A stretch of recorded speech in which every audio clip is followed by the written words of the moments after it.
All right, are we good? Are we live? I think we are. Hello all and welcome back to the Women's Football Chat Live. Tonight, we continue our coverage of the 2025 Women's Euros as we have the final group stage matches. We're going to be focusing on Wales taking on England. England only need a win to see themselves progress through. And obviously Netherlands taking on France, the other group game. The winner there will progress. If it's a draw, we'll see France go through. So it's all very tasty going into this final game week, Harry. Yeah, 100%. I think that England would have liked to be in a better position by this point, but also understand that being in the current situation that they find themselves in was a big possibility. So needing to get the job done against Wales, but with the way the fixtures have fallen, it is a very, very nice group game for England to end on. And as we said at the start of the tournament, is that if England needed a win going into the final match week, they would be in a very, very good position to pick one up. And that is exactly what they need after a brilliant response against Netherlands and absolutely dismantling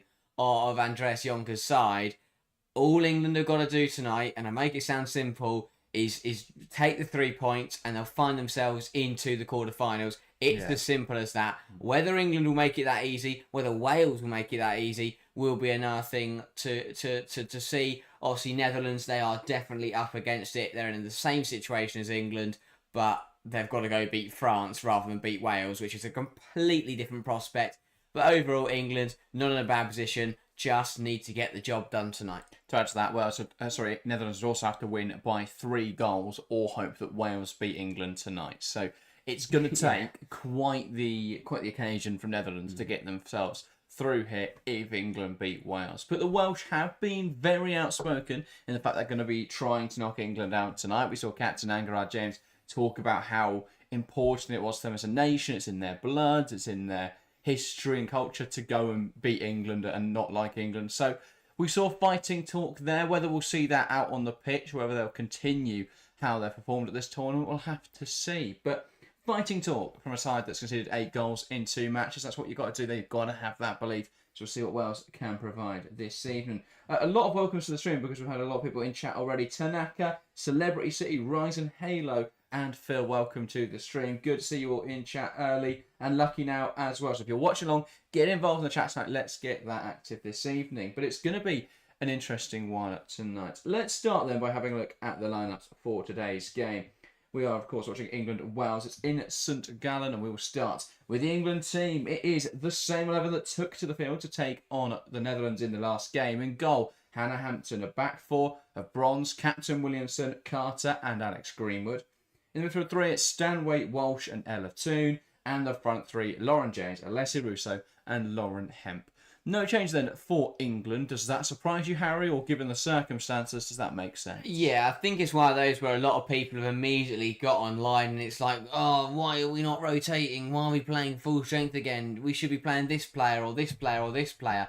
But I think that although it is up against a weaker opposition in Wales, it's important to realise this scenario. England cannot afford any slip-ups tonight. I think the best way to avoid that is to just play the same 11 that have just gone and beaten Netherlands, trust them to get the job done, and then once England are comfortable, bring on those rotation players, give opportunities to the squad and rest up your big names. But overall, I think it's the right decision. Go out there with the strongest 11, start fast, kill the game off at half time, and then in the second half, look to rotate and look to rest up some of his legs, looking ahead to the quarterfinals. I think Wiegman has got this one right because as much as I'd love to see some rotation tonight, you just don't want to risk it at Euros because anything can happen. And suddenly, we saw what Wales did to a rotated France side, and they gave them a very, very good go. And that's the thing. England wouldn't want to go out for the first half. Yeah, and that's the thing. England wouldn't want to go out and rest tonight and then end up having to call on the big name players to come in and get the result across the line. So I think it makes sense. Start the strongest players from the off, get the job done, and then look to rest after that.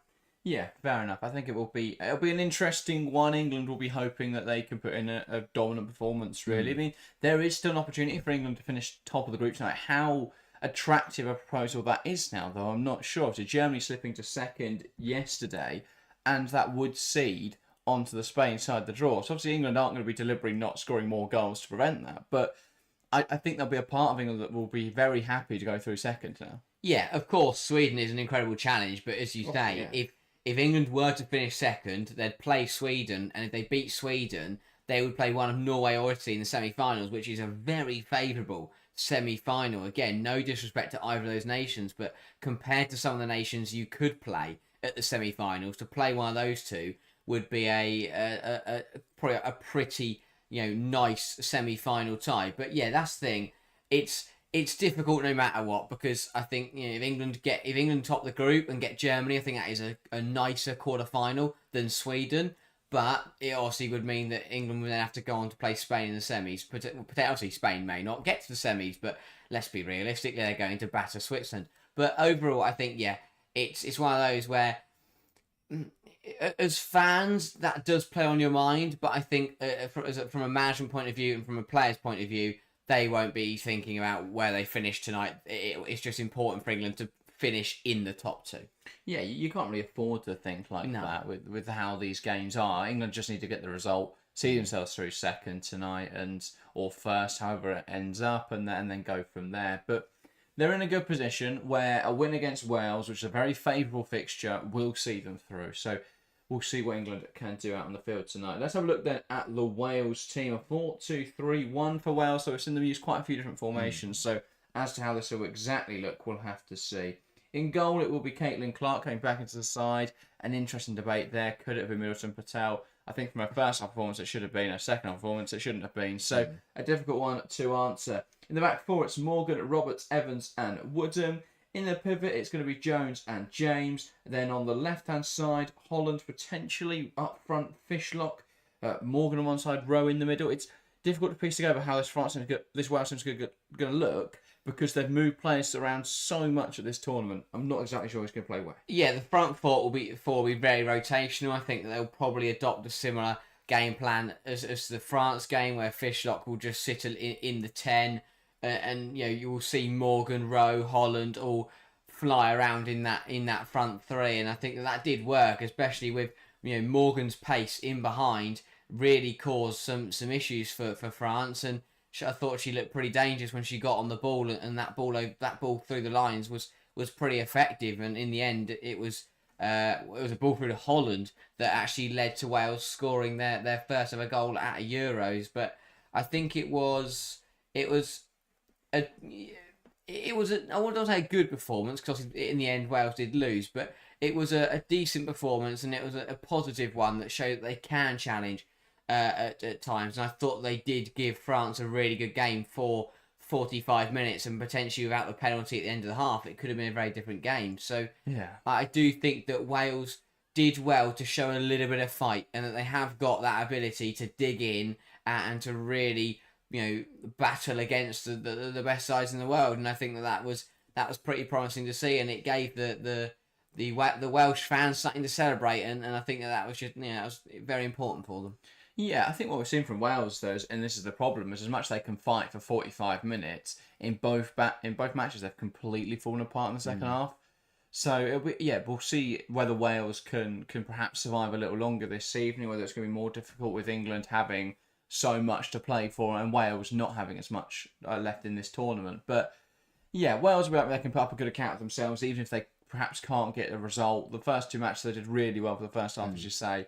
Second half just didn't really come together. The stronger nations just blew them out of the water, really. Yeah, 100%. And I think that we disappointed, but overall it was always going to be a tough ask. And as long as they avoid an embarrassment tonight, then I think that they'll be pretty content with how their Euros has gone. They scored a goal. The fans have had a great time. Honestly, they have been loving life in Switzerland. By all the things that you see on social media and that. So, it's really good to see that there's a lot of support out there for Wales at this Euros. And I think that, again, we will see that tonight. They will want to, cheer on their side for what will be their final game at this tournament. For England, though, it will be business as usual. Get the job done. Get through the game. And make sure that come the end of the 90 minutes, you have a confirmed place in the quarterfinals. Whether that's against Sweden, whether that's against Germany, doesn't matter. Just make sure that you get the job done and are in that quarterfinal place. Yeah, that's my biggest frustration with watching England fans at major tournaments, is that it's not quite as big a thing to always wear club colours or national colours at football matches in England. And so when you look at these other European nations and you see this like block of orange, it's just this, no one in the crowd would dare wear anything other than orange. But you don't really get the same with England, where there's always different colours. You don't get this quite the same visual effect, just a nitpicky thing. And then you see Wales at the other end with a huge display of red and patches of green there as well. But yeah, England still a heavy support here in St. Gallen. It's going to be a good one. Nick, welcome to the stream. Kevin, welcome to the stream as well. Taylor, good to see you. Says also the Chelsea PSG Club World Cup final. We're not worried about that. Even as Chelsea fans, not worried about that this evening.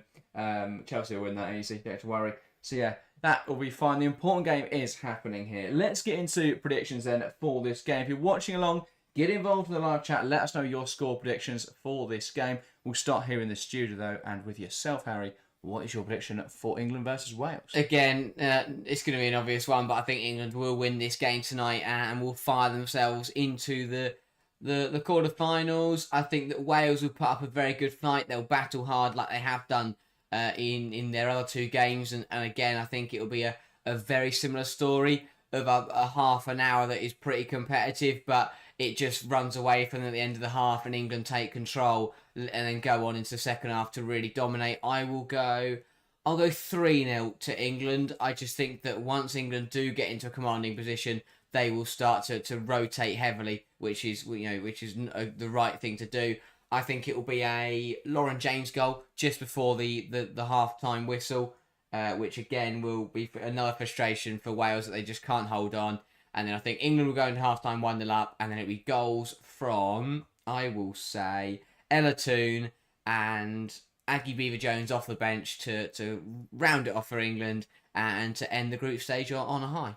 Yeah, fair enough. I think this is going to be a bit like the Norway game at the last Euros, where we saw England really show what they can do, be a dominant force, get some goals, and I think that really brought belief in the nation that the Lionesses could bring it home. I don't think it's going to get to 8, but I'm going to go England 6, Wales 0.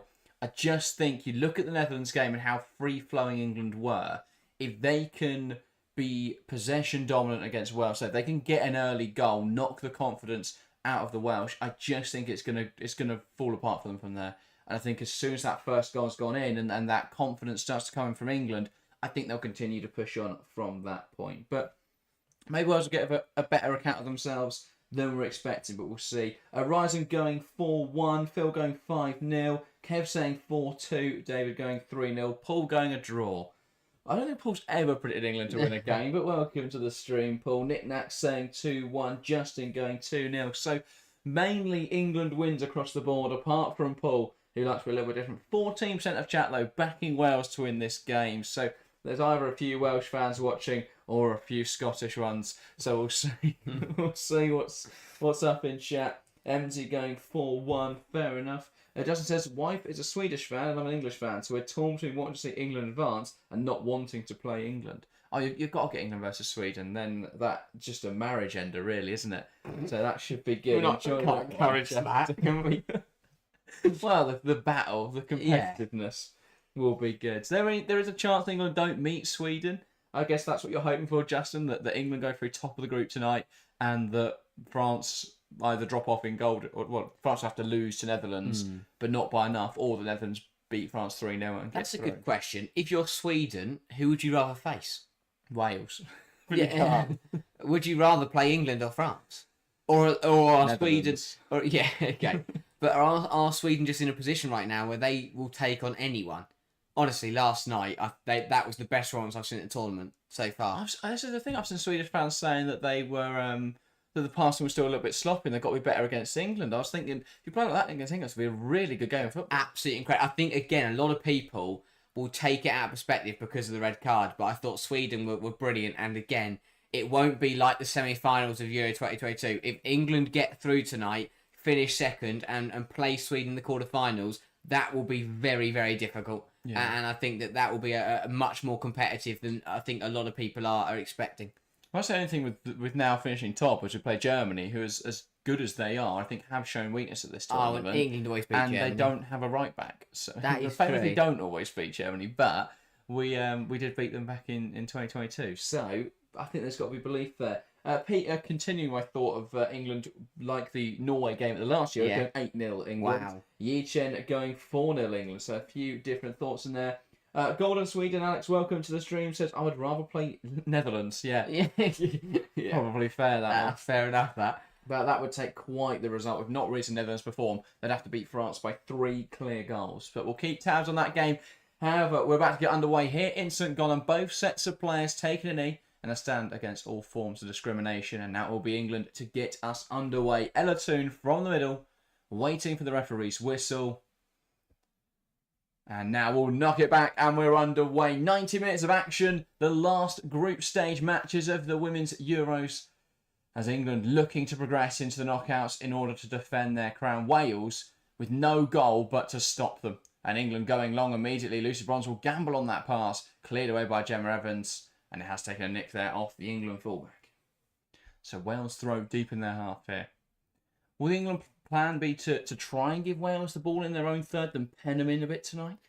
Potentially, it's not a bad way to go about it. It's a little bit insulting, but as you say, I think that's England's best chance of finding space tonight because Wales will sit deep. But I think if England get it into the wide areas often enough, they will stretch this Wales side and the gaps will open up pretty easily. Fishlock looking to cause England trouble here with their dribbling. Bronze recovering well, falls into the path of Holland, one back in there by Georgia Stanway, and England can settle back into possession. Why didn't Bronze tackle like that against Baltimore? If she'd ran back in and took the ball away against Baltimore, then France would have scored their second. But I'm not annoyed about that still at all. No, not at all, Harry. Is Jess Carter in possession? I mean, Bronze tonight is pushing up as soon as England have possession. That's how dominant they see this game, or how superior they want to be. I mean, Lily Woodham has got a pat with Lauren James and Lucy Bronze bombing on. I don't envy her, if I'm honest. No, I don't. Wales coming forward. Fishlock goes down under pressure from Leah Williamson, and that will be a Wales free kick. That's what Fishlock's got to do tonight. Just draw those fouls, try and take players on if she can, and then look to just get Wales up the field a little bit. Oh, 100%.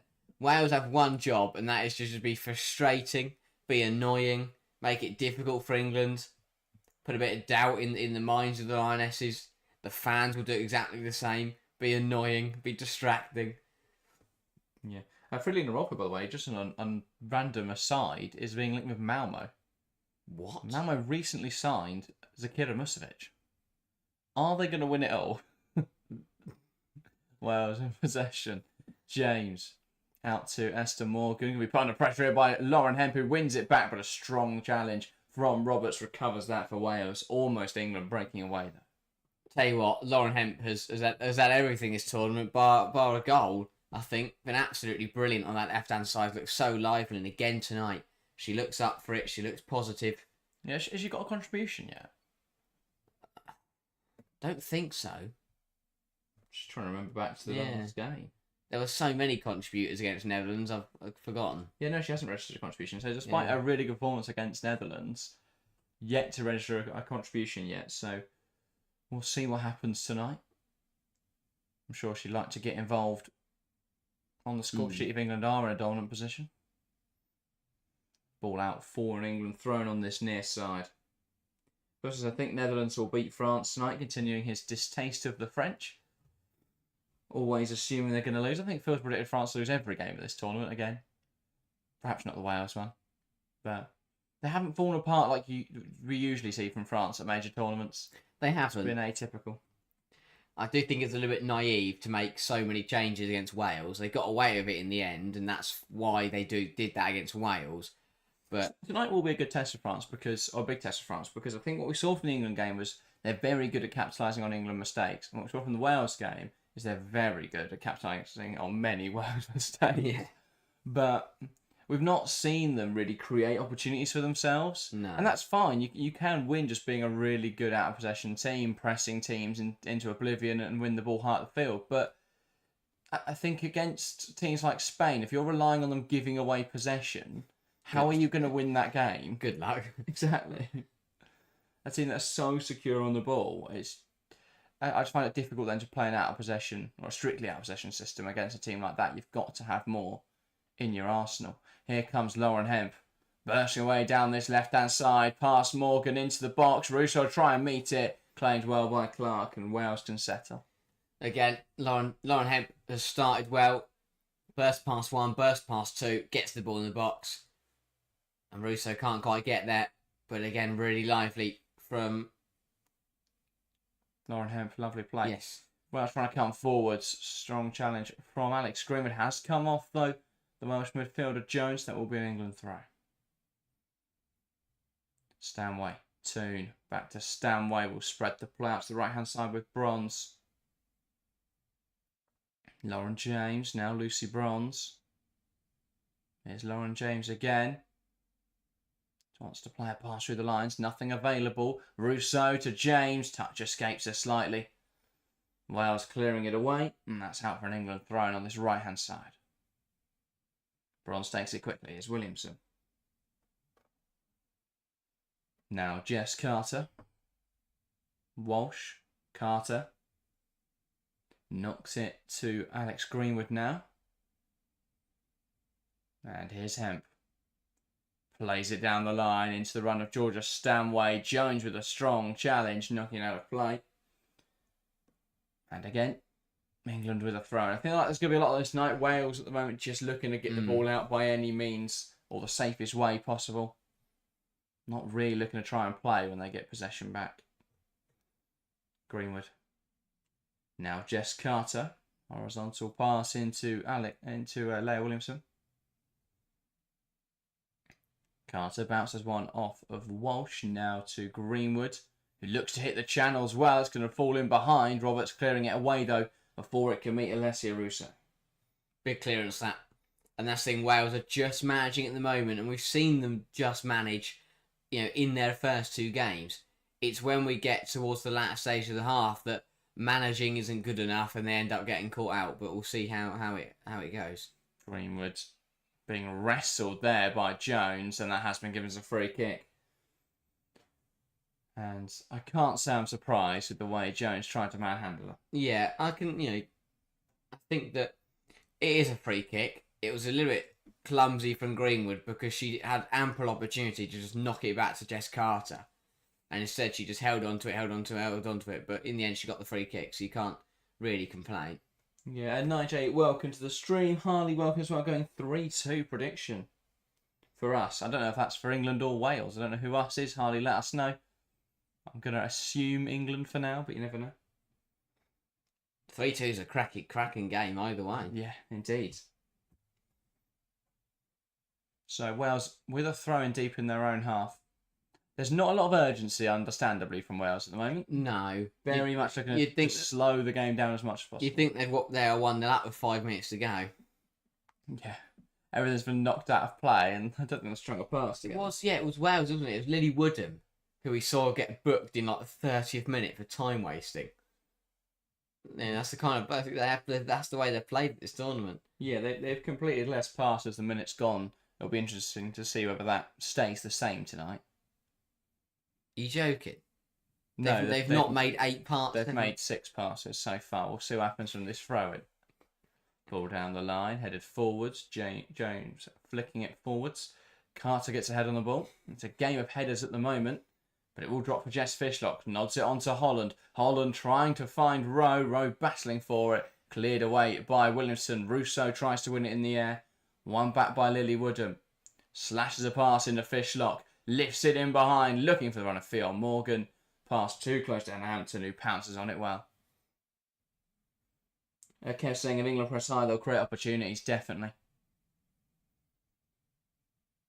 They can just put this Wales backline under pressure. The problem is at the moment, you can't really press a team high that don't play at all. I mean, that's what you're pressing. There's a couple more passes in there, so they might have got double digits now. That's true. Here's Lauren James.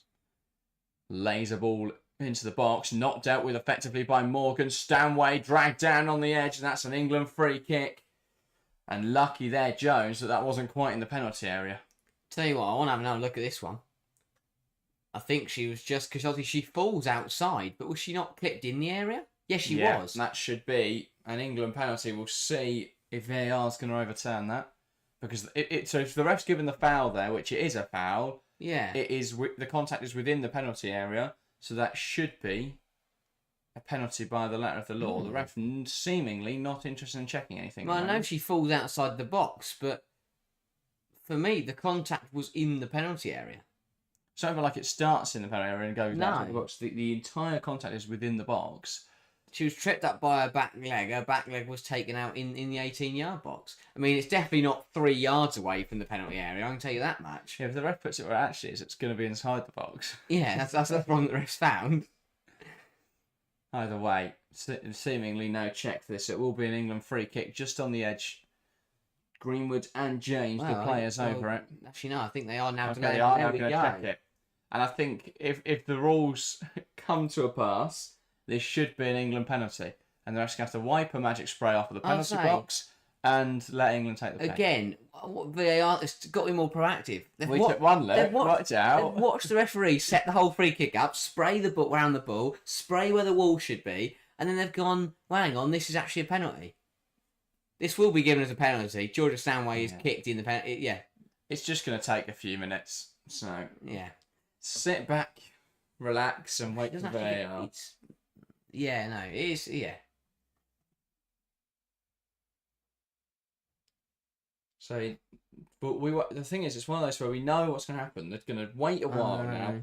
They'll make their decision that it's a yes. They'll make the ref go and watch it on the screen for no real reason, because all we know is once as soon as she goes to the screen, she's going to say yes, and then they'll give the penalty. Or they'll decide it's not a penalty and we can get on with it. But I think because they call it... shouldn't take so long. They call it recommending an on-field review, but basically what they're saying is that the referee upstairs thinks it's a penalty. So if one referee thinks it's a penalty, why would the other one think it's not? Well, it's a bit like when Saudi Arabia bid for a World Cup.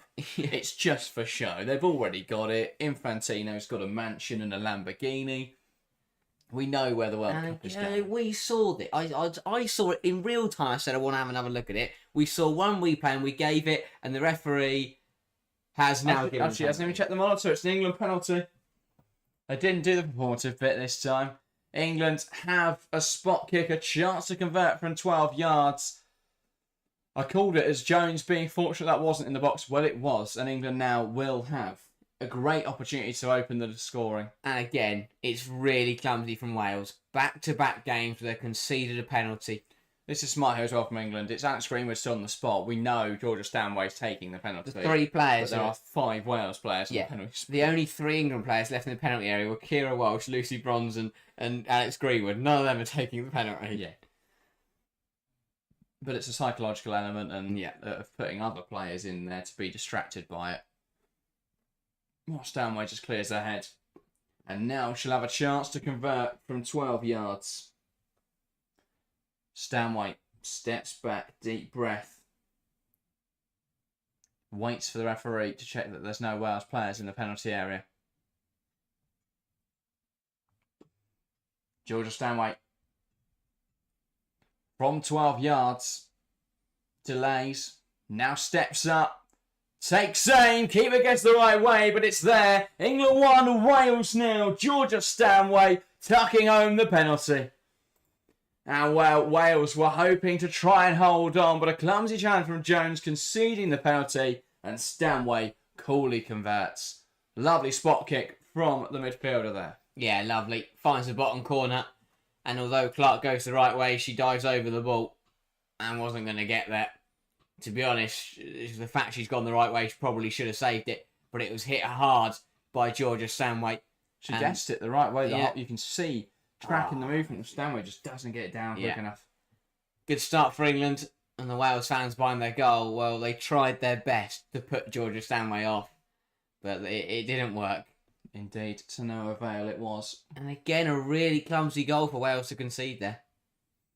I think a lot of this tournament has been. I think all of Wales' goals you can put down to an individual error, really, apart from the Miedemar one.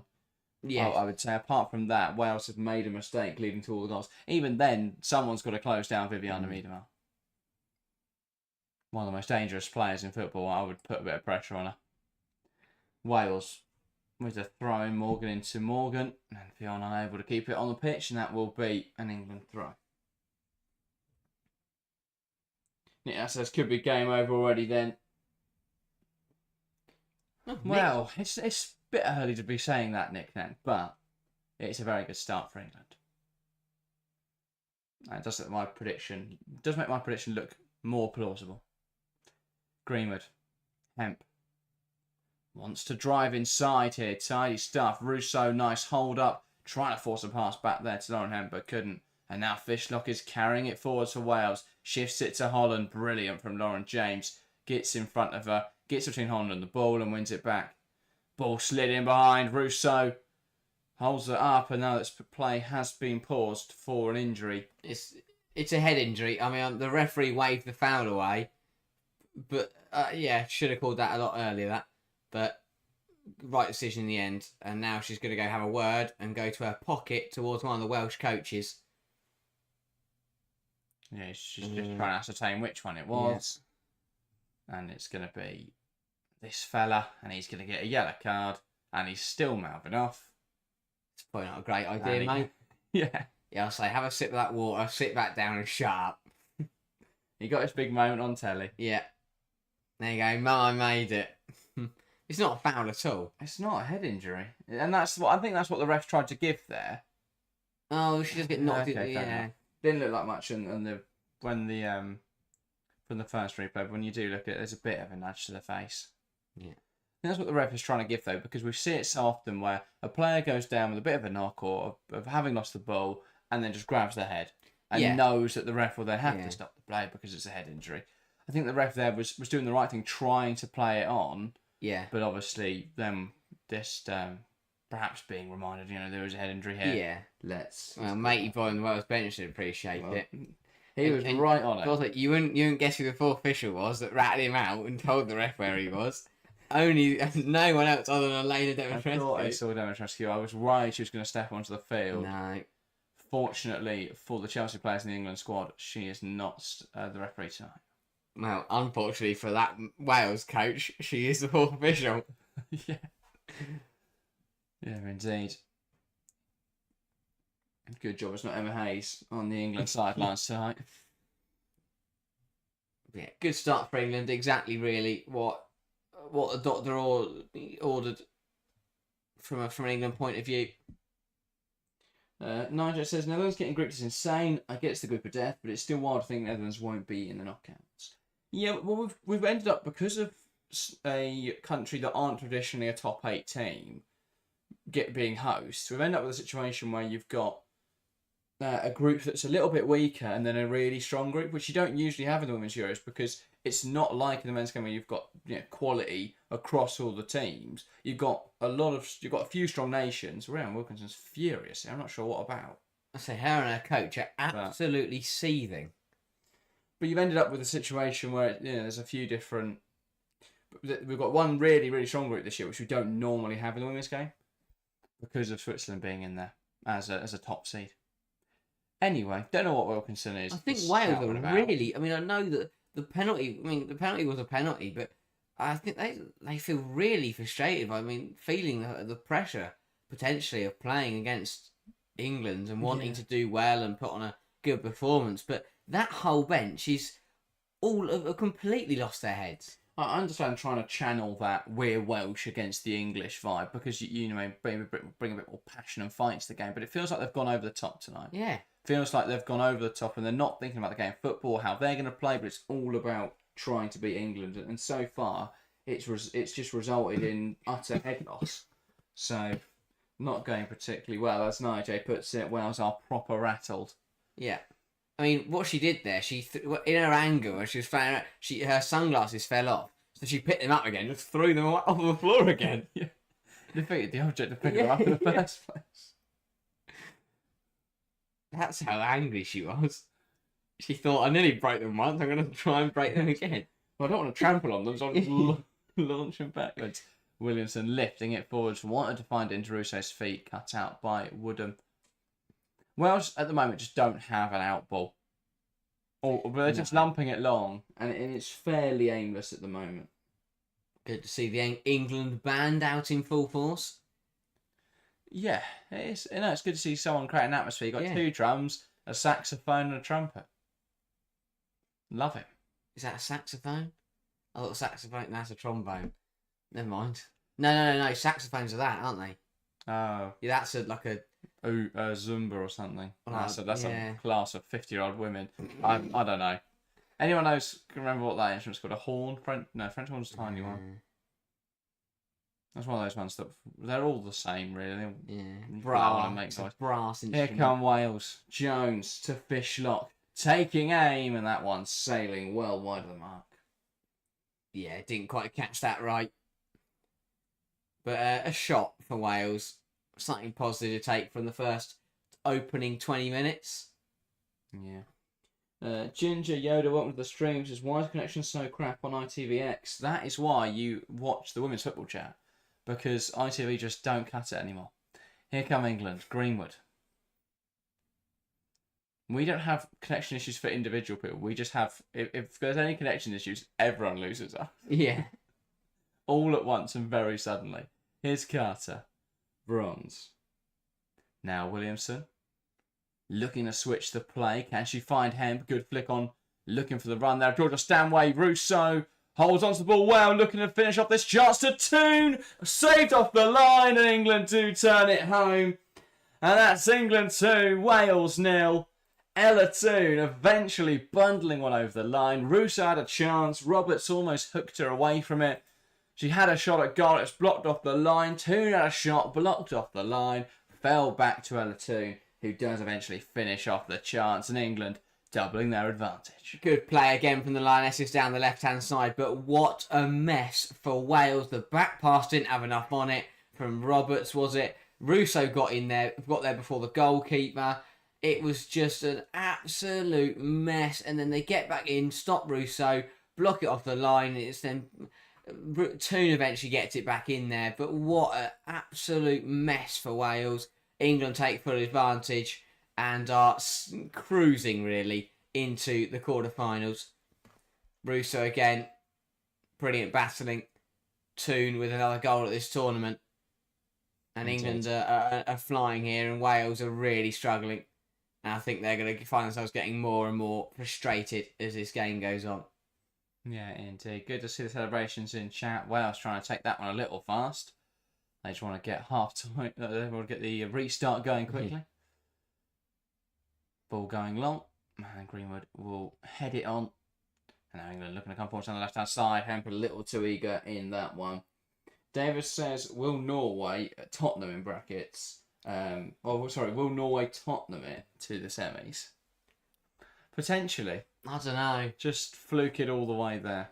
Italy will be a good test. And that will be an interesting game. But again, if it comes down to individual quality, Norway will just about see that out. Jurelli might just score a hat-trick on their head tops. Yeah, but then Hansen might just score 4, and that's the problem. That is true. Italy will be the toughest side they've played at this tournament so far, though. So, yeah, I think so. Yeah, I think that is true. So, yeah, it'll be interesting to see what kind of game Italy can give them. But, yeah, Norway has been so off it. They've been so behind that just miles off the standard, but somehow they're through. By the way, goal in the other group game tonight. Netherlands 0, France 1. Sandy Toletti. And that would put Netherlands definitely out as it stands. They now need 4 goals. Or 3 Wales goals and 2 goals. I don't know which is more unbelievable, but either way, it feels far-fetched now to picture anything other than France and England going through. I think we're going to be served 2 cricket scores here, to be honest. Possibly based on the way that both these sides have matched up this tournament. Whoa! Close from Kira Walsh there. Wriggled past a few players. Canned a shot towards goal, just wide of the mark. But England at the moment having shooting practice. Yeah, Kira Walsh. Their noisy neighbours. Looking for a second of the tournament, that was just past the post. But threatening once again England and looking to put themselves in a very comfortable position before we even get to half-time. And the strong Welsh contingent behind Clark there look a little bit sombre. Because I think they'd have expected to see... This is the worst fight they've put up across the 3 games. Yeah, and it's only been 20 minutes. Yes. That'll be the fear now, I think, for Wales, is how embarrassing could this get. We're going to see a shot now of that Toletti goal. Forster on the edge. And that is a really poor goal to concede. And again, I feel like Daphne Van Dossel's had a really poor tournament. are usually such a reliable goalkeeper, but yeah, I just think we've seen her have some moments where she could have done a lot better. Hemp. Lifts the ball into the box. Rousseau, the target, going to drop to the edge now with Georgia Stanway. Poking out to Lucy Bronze. Now it's his right-hand side. Here's Lauren James. Shifts it towards Ella Toon. Cleared away in there. I think my one thing to take from the first 25 minutes that it is already England 2, Wales 0, and I don't think Lauren James has really got involved in the game so far. Hasn't needed to. That is so far for England. Usually a player that will carry the ball and get you out of a sticky situation, but there's no sticky situation at the moment. Yeah. England in cruise control. Massic Mayor asking, does that count as an assist for Russo? No. There was way too many touches from different players in there for Wales and England. 2 shots from Toon, yeah. No, that doesn't count as a Russo assist. So England out to this right-hand side. Now Walsh. Lovely give and go for Wales. Strong tackle in there. Nick Matt says, feels like they're changing the guard of the Scandinavian teams. They aren't the forces they once were comparatively. Well, you've got Norway, who have traditionally, they had a dominant side back in the 80s, was it? Yeah. For Norway, when they had players like Hege Riise. Phil might be able to tell us more. But we haven't... Obviously, Norway have got a bit of a golden generation now, but that's just never worked out because it's too many. It feels like too many quality players. It hasn't worked. Ball into the box. Lauren James trying to swing a shot away, but that one goes up in the air. But another one, it feels like it's coming for England. But the other Scandinavian countries, you've got Sweden, who I think are probably coming back to the strongest they've ever been. And obviously they've got a lot of players now who are at the age where they're retiring. But you've only got to look at some of the young talent they've got in that squad and see it's really exciting. You think, Blackstenius is pushing 30, but they've got Ella Wangerheim coming in. And they've got players like Felicity Schroeder as a right winger coming through. And there's a few midfielders and various players coming through. It's really exciting times at the moment for Sweden. So Norway feels like they're coming out of a golden generation with not a lot of promise coming through. James had a shot saved well by Hannah Hampton. That came out of nowhere. Yeah, Wales just broke away. Bronze failing to deal with it. Holland trying to hook a pass across. Fishlock laid it off well for James, and Hampton scampers across. Great stop from Hannah Hampton. That really good save. Does well to palm it away and then jump on it. But yeah, as you say, Sweden have got some top talents coming through. Lauren James. Holland's trying to drag her all the way. James keeps going into Rousseau, heading just wide. Brilliant. Absolutely brilliant. Just phenomenal from Lauren James. She's literally being grabbed the whole way. Holland did not let it go until she was in the penalty area. It's a brilliant move from Lauren James. Yeah. And there has been a goal in Netherlands-France, and it's gone the way of the Dutch. A great save from Pero Magnin, and that's a fantastic strike.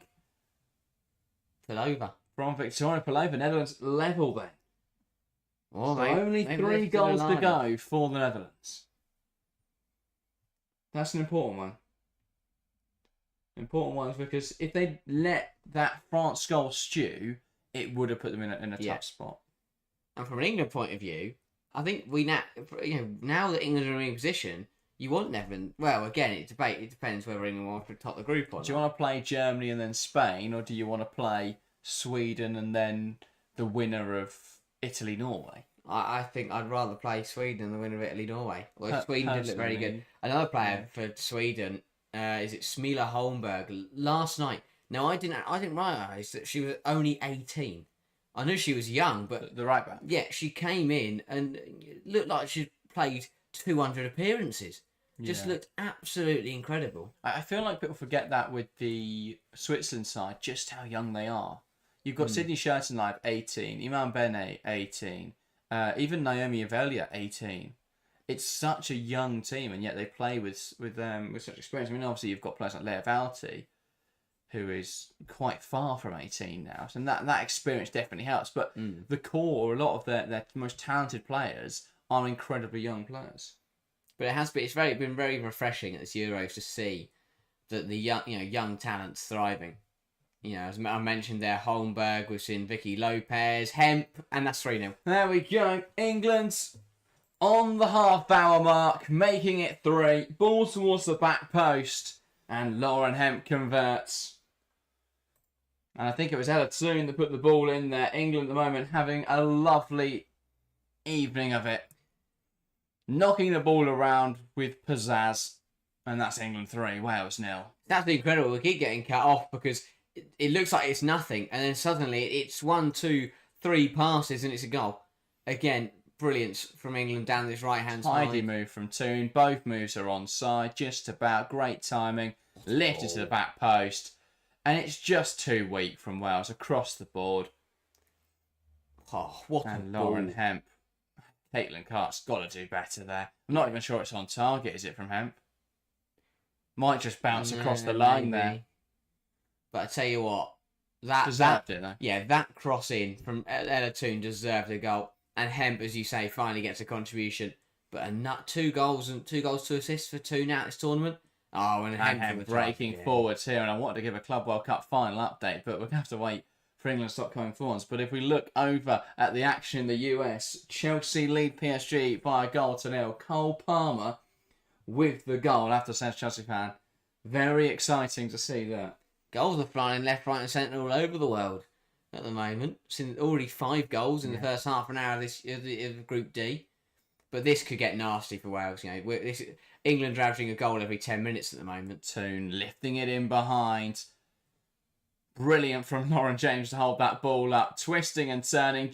Anger at James. Can't keep up. Into the box. Stanway can't meet it. Will drop for Hemp. Can she settle for Wall's shot? And it's blocked. And Wales might as well put 11 players on the goal line at the moment because that is what's happening. Everyone bar Fionn Morgan for Wales was inside the penalty area there as they try to scamper in front of that Kira Walsh shot. England at the moment playing like a force we reckoned with, and that was a good effort towards the box from Alessia Russo. I don't know if that was swiped away by Clark or whether that just flew in the air. What a ball from James into Toon. Holland giving Wales a respite, knocking it out from a corner, but now they've got to deal with the ball into the box. Yeah, this is silly. The way England are moving the ball is absolutely phenomenal. And I said Lauren James hadn't got a hand on this match so far, but now she has sparked into life. And I tell you what, it was a brilliant ball in, and I told you Stanway was inches away from getting on the end of it. But really good play from England, really strutting their stuff now and looking to add more goals to what has already been a very, very convincing performance. So an England corner now, Alex Greenwood looking to deliver it. Ball in towards the back post. Headed wide and, apparently, England thought that should have been a corner. But it will be a Wales goal kick. We'll have a look. No idea who that came off in there. Here we go. Could have been Wooden or Williamson, to be honest. That will be a Wales goal kick. Yeah, at this stage of the game, I'm not too frustrated. And Wales, I think, trying to get a bit of a break here as Caitlin Clark goes down. I mean, I didn't even know what was wrong with her. Well, when she was sat there. She doesn't. Yeah. And now the physio's going to come and look at her foot. But Wales are really struggling here. They've put up a fight in their first 2 matches, but tonight they are sinking without a trace, you feel.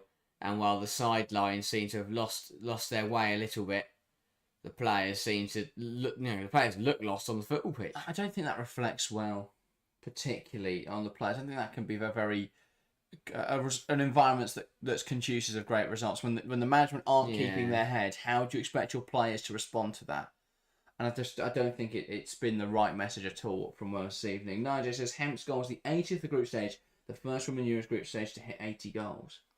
I find that fascinating because in general now we see less goals. I mean, if we think it's the World Cups where the US were handing out 10-0 drubbings or whatever it was back in the day, there are less goals on average in the women's competitions. Of course, the Euros has been expanded relatively recently. It was only about a decade ago, I think it was, that they expanded to 16 teams. But definitely feels that it could be due an expansion in the next, well, probably possibly not the next edition, but the one after that? Think we could go to 24? Maybe 24 is my max, I think, or 30 for Euros in general. Yeah. Oh, I don't mind 24, 32 I don't think you okay. can go to 64 without. No. That's just every team in Europe. Yeah, no. But then we don't have to play qualifiers, so. No, expansion. I don't. Obviously, I think expanding tournaments is great, especially in where the women's game is at right now. But it's annoying me now where you get to the men's game where just expanding it to some outlandish numbers. I really hope that isn't a theme that we see develop in the women. Yeah, agreed. 24, 32, for World Cups and stuff, absolutely fine. 48 at World Cup, I don't mind that either. But once we're getting towards like 64 and some crazy high numbers, that needs to stop. I mean, FIFA have expanded the next Men's World Cup without even testing the 48 team one. Stupid. That doesn't make any sense to me, because if 48 is too many, then they've already planned to do a 64 for the next one. They're idiots. Bunch of idiots. So, we'll see how that all plays out. But for the women's game, I believe the World Cup is 32. That's fine. So we'll see that at the next edition. I can't remember if the last one was or not. I feel like it was. It wasn't. I can't remember. No, there must have been a round 16 stage. Yeah, there was, because Sweden beat the US in the. Oh no, it's the quarters. Oh, I have no idea. But anyone coming back to the last World Cup, It's only 2 years. God, we've got a terrible memory. For the guys asking for a link to watch the game, unfortunately we don't have one, but it is on both the ITV and BBC in the UK. So if you're in the UK, you can watch it there. I think that says FIFA are bonkers. That's one word for it. That, yeah. Many words I could use to describe it. I do agree though with the women's Euros at the moment. We are probably still a bit away from expansion, because you're looking at Wales coming into their debut tournament. They haven't really competed. I mean, there are certain nations where you go, I think Austria come in and do okay, Scotland, Ireland. But then if you're thinking beyond that, who is coming in? Well, I think it becomes difficult. But... It's all a game of chance, because Austria lost to Poland, and that was a shame, because Poland had come in and competed, but Austria I think would have also come in and done pretty well, and it was just a shame they met each other. Same with Wales and Republic of Ireland. We've got another goal in the Club World Cup final. It's Chelsea 2, PSG 0. But yeah, I think that it's one of those where it was the way the qualifiers felt. Finland met Scotland. Again, if Scotland had played, some of the other sides, then I think that they would, they probably would have got into the tournament. Yeah. I think the question is, though, have you got 8 more teams in Europe that would come in and compete? I don't think so. Because by the time we're getting to, like, Albania, Latvia, Yeah, are they going to be able to offer that same level of competition? No. Ball poked through, looking for Georgia Stanway, cleared away. England just dominant, really, in this first 37 minutes, looking to add to their tally as half-time nears. Here is Lauren James, wants to take on Kerry Holland, dancing inside, can't quite get a shot away. And now Wales breaking down the left-hand side. One heart the field by Leah Williamson. And now they can attack England. Bronze. Pass inside. Stanway. Now Toon. And now to hold on to it. And now Wales looking forward. Passes Holland. Skips past Bronze. Too easy there for Lucy Bronze. And then Holland with an aimless ball forwards, and England back in possession. Problem is, they're just going long, trying to find Fionn Morgan desperately there, Wales, but it was just never going to come off. A propelled ball for a player who had 2 players either side of her. It just would have been difficult. David asked, "Were you surprised Arsenal splashed the cash on Smith?" Not really. Had to do it on someone, didn't they? After winning the Champions League, you've got to make a statement signing, you feel, and ultimately, who else are they going to go for in the current market? And it's not one of those where it's like, oh my god, where on earth have Arsenal found £1 million from? Because Stan Kroenke is just parted with a little bit more of his money. Well, they bid 1.5 million for Kira Walsh not too long ago. They bid over $1 million for Alessia Russo before getting her on a free the summer after. So we've known they've been trying to get these deals through. Toon lays it off to Stanway, back to Toon. Goes down the box there. Nothing given. Not enough contact. Now Fionn Morgan wants to drive the ball forward. Fionn Morgan linked with the WSL this week. Won back, though, by England. Yeah, Morgan was in talks with Newcastle, was apparently rejected an offer from Newcastle with West Ham interested. So Makes sense. could see her in the WSL next season. I think she's got the ability to, even if it's a squad player role. Yeah, that's true. But would you rather, if you're Morgan, go into... I get playing in the WSL is a big thing. Money as well. A lot more money. Is there? Been playing for Although Newcastle? it's Newcastle, so they might just give you everything. Exactly, and they're probably... There's a good chance they'll go up with 3 teams going up this year. Yeah, that is I true. feel you could just be patient, but I get, she's 25 now.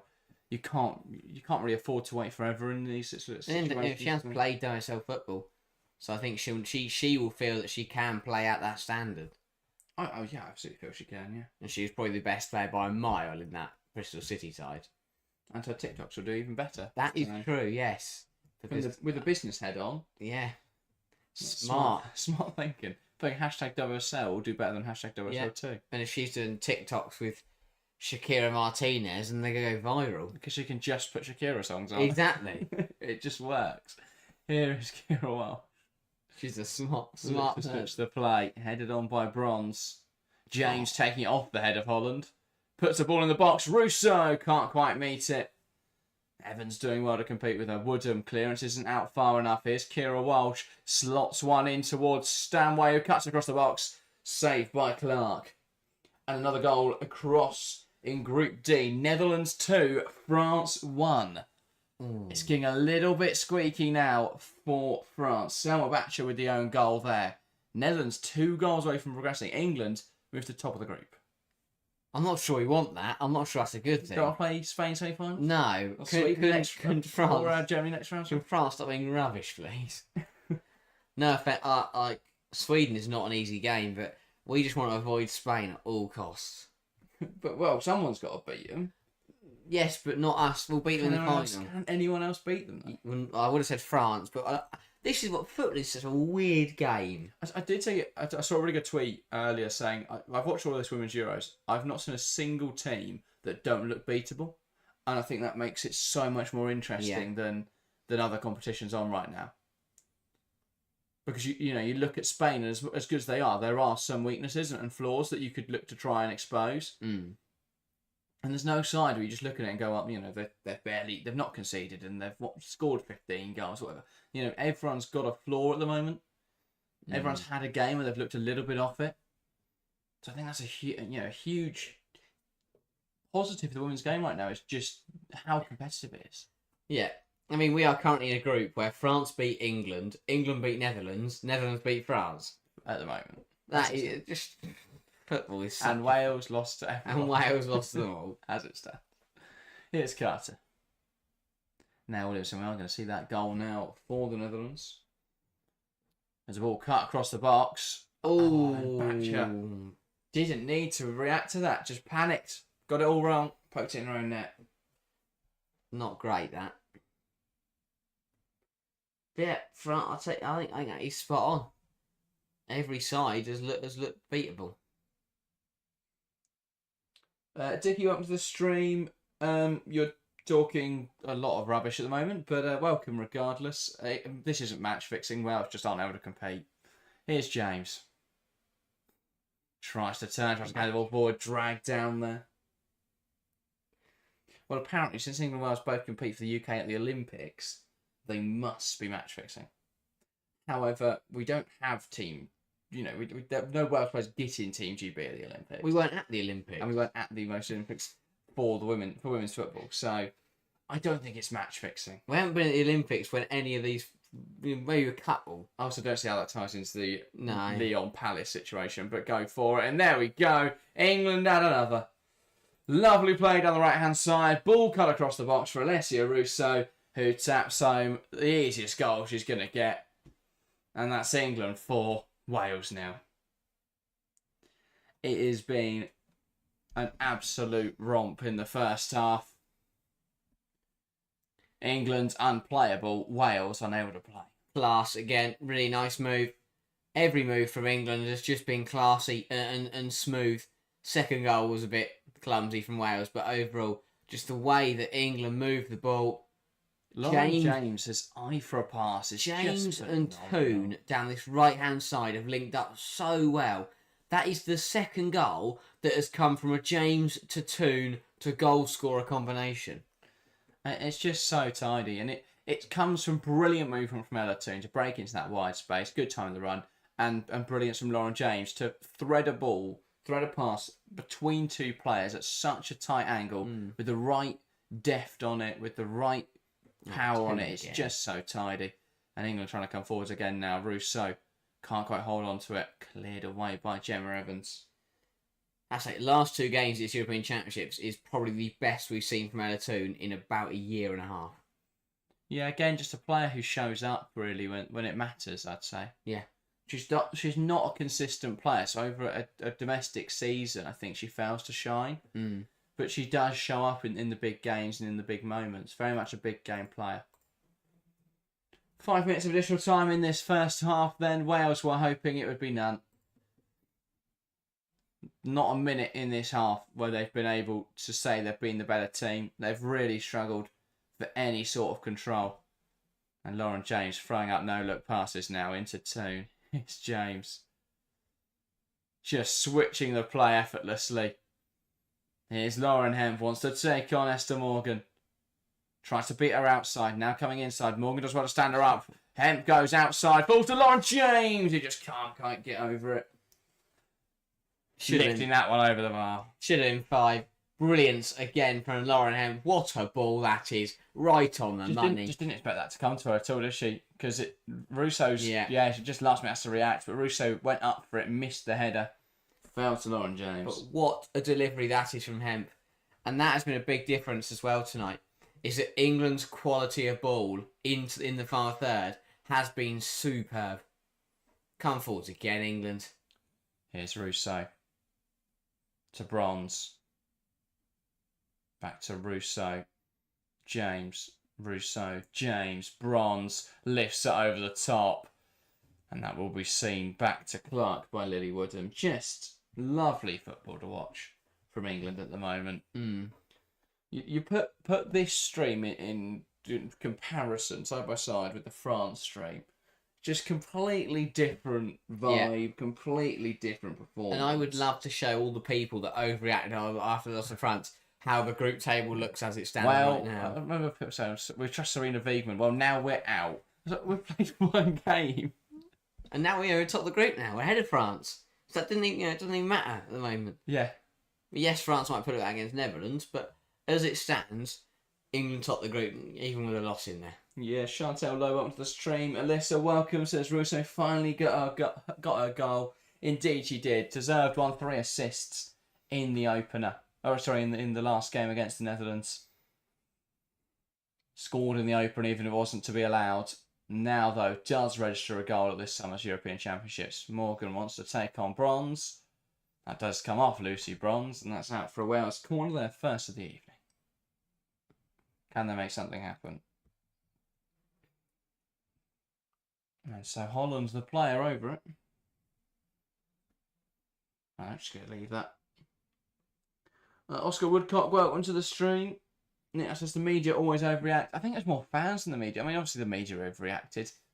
Well, it's because half the media was still were really optimistic. Half of it would overreact. But yeah, I think overall some of the fans were absolutely mental. Yeah. That tends to be the media around women's football, though. Here's Rowe looking to take aim from range. Not a bad strike. Axel just couldn't quite keep it down. Didn't catch it badly at all. Falls to her. Good touch. Drills it well. Just over the line. Down the knee. Yeah. Did not catch that badly at all.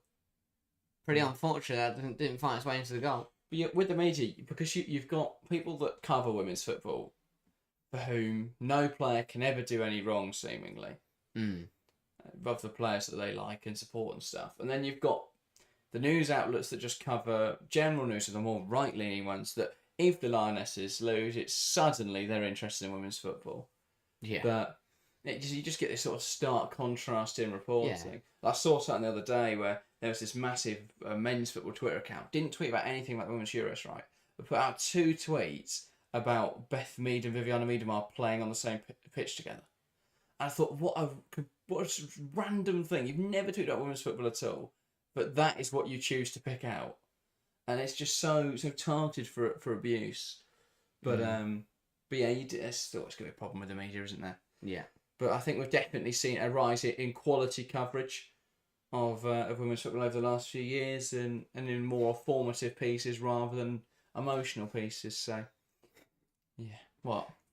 Us. I think we are. Amazing. Here come Wales. Roberts. Looks to play down the right side. I'm not. That's not what I meant at all. Yeah, I know. Here's Carter. Back to Hampton. Oscar says, what's your prediction? I said 6-0 before kick-off, and Harry looked at me like I'd gone a bit mental. Well, here, Jets Fishlock could get a goal for Wales. Unable to find the target. England there. Just messing around with it a little. Yeah, I said 3-0. And now that... Speaking of 3-0, Club World Cup final, it's Chelsea 3. PSG 0. Maybe we shouldn't watch Chelsea games, ever. What a night.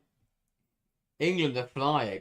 João Pedro adding to Cole Palmer's brace to make that 3-0. And that is half-time here in St Gallen. It's England 4, Wales 0. A dominant display from the Lionesses. Wales unable until the end of the half to really string anything positive together. And at the break, England up by 4-0. Good play. Very, very good half. Could have been more. But a really solid performance so far from the Lionesses. Absolute class across the board. Ella Toone, Lauren James definitely been the standout players, but the way they've linked up together as well has really boosted each other's performances. So credit to them. But across the board, England showing exactly why they can be such a threat at these kind of tournaments, because it's just the danger across the team is incredible. Like tonight, 4 different goal scorers, and then you've had Hemp assist, James assist, Toone with an assist in there. Russo technically played it to Toone initially for her goal. Obviously, it did take a few deflections and rebounds, but they played the initial pass. England just across the board having so many players that can contribute positively in the final third is such a danger. It's exactly what the best sides do. So as we say the same thing about Spain, they've got 7 different players that could all score a goal, and they've got 6 different players who could all set them up. So it's one of those where England showing why they are one of the best sides in the world by every single player across the board delivering to the highest extent, and credit to them, because this is exactly why Serena put the strongest 11 out there to go and put the game to bed, go and get the job done, because at half time I'd expect to see 2-3 changes now, because England are in a very comfortable position. That's exactly what the game plan was, and the 11 players out there have gone and executed it perfectly. Yeah, absolutely. I couldn't agree more. It's just been a really strong performance from England. They've moved the ball quickly.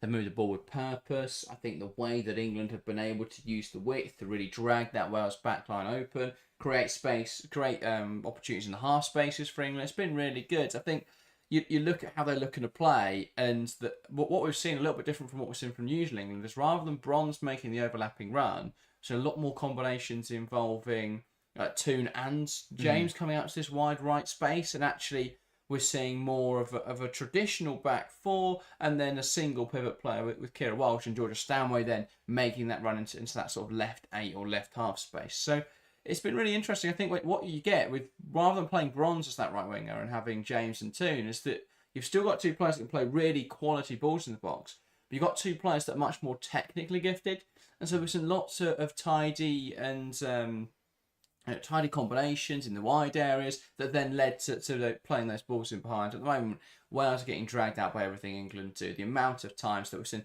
Lauren James go one direction, go the other, and you just see the Wales players falling over themselves trying to keep up. The same with Lauren Hemp. There just seems to be a pace differential at the moment, or just a quality differential. Everything England are doing, Wales are half a moment off, and it's just at this level of football, it results in mistakes, it results in goals. So at the moment, just not been able to compete at all.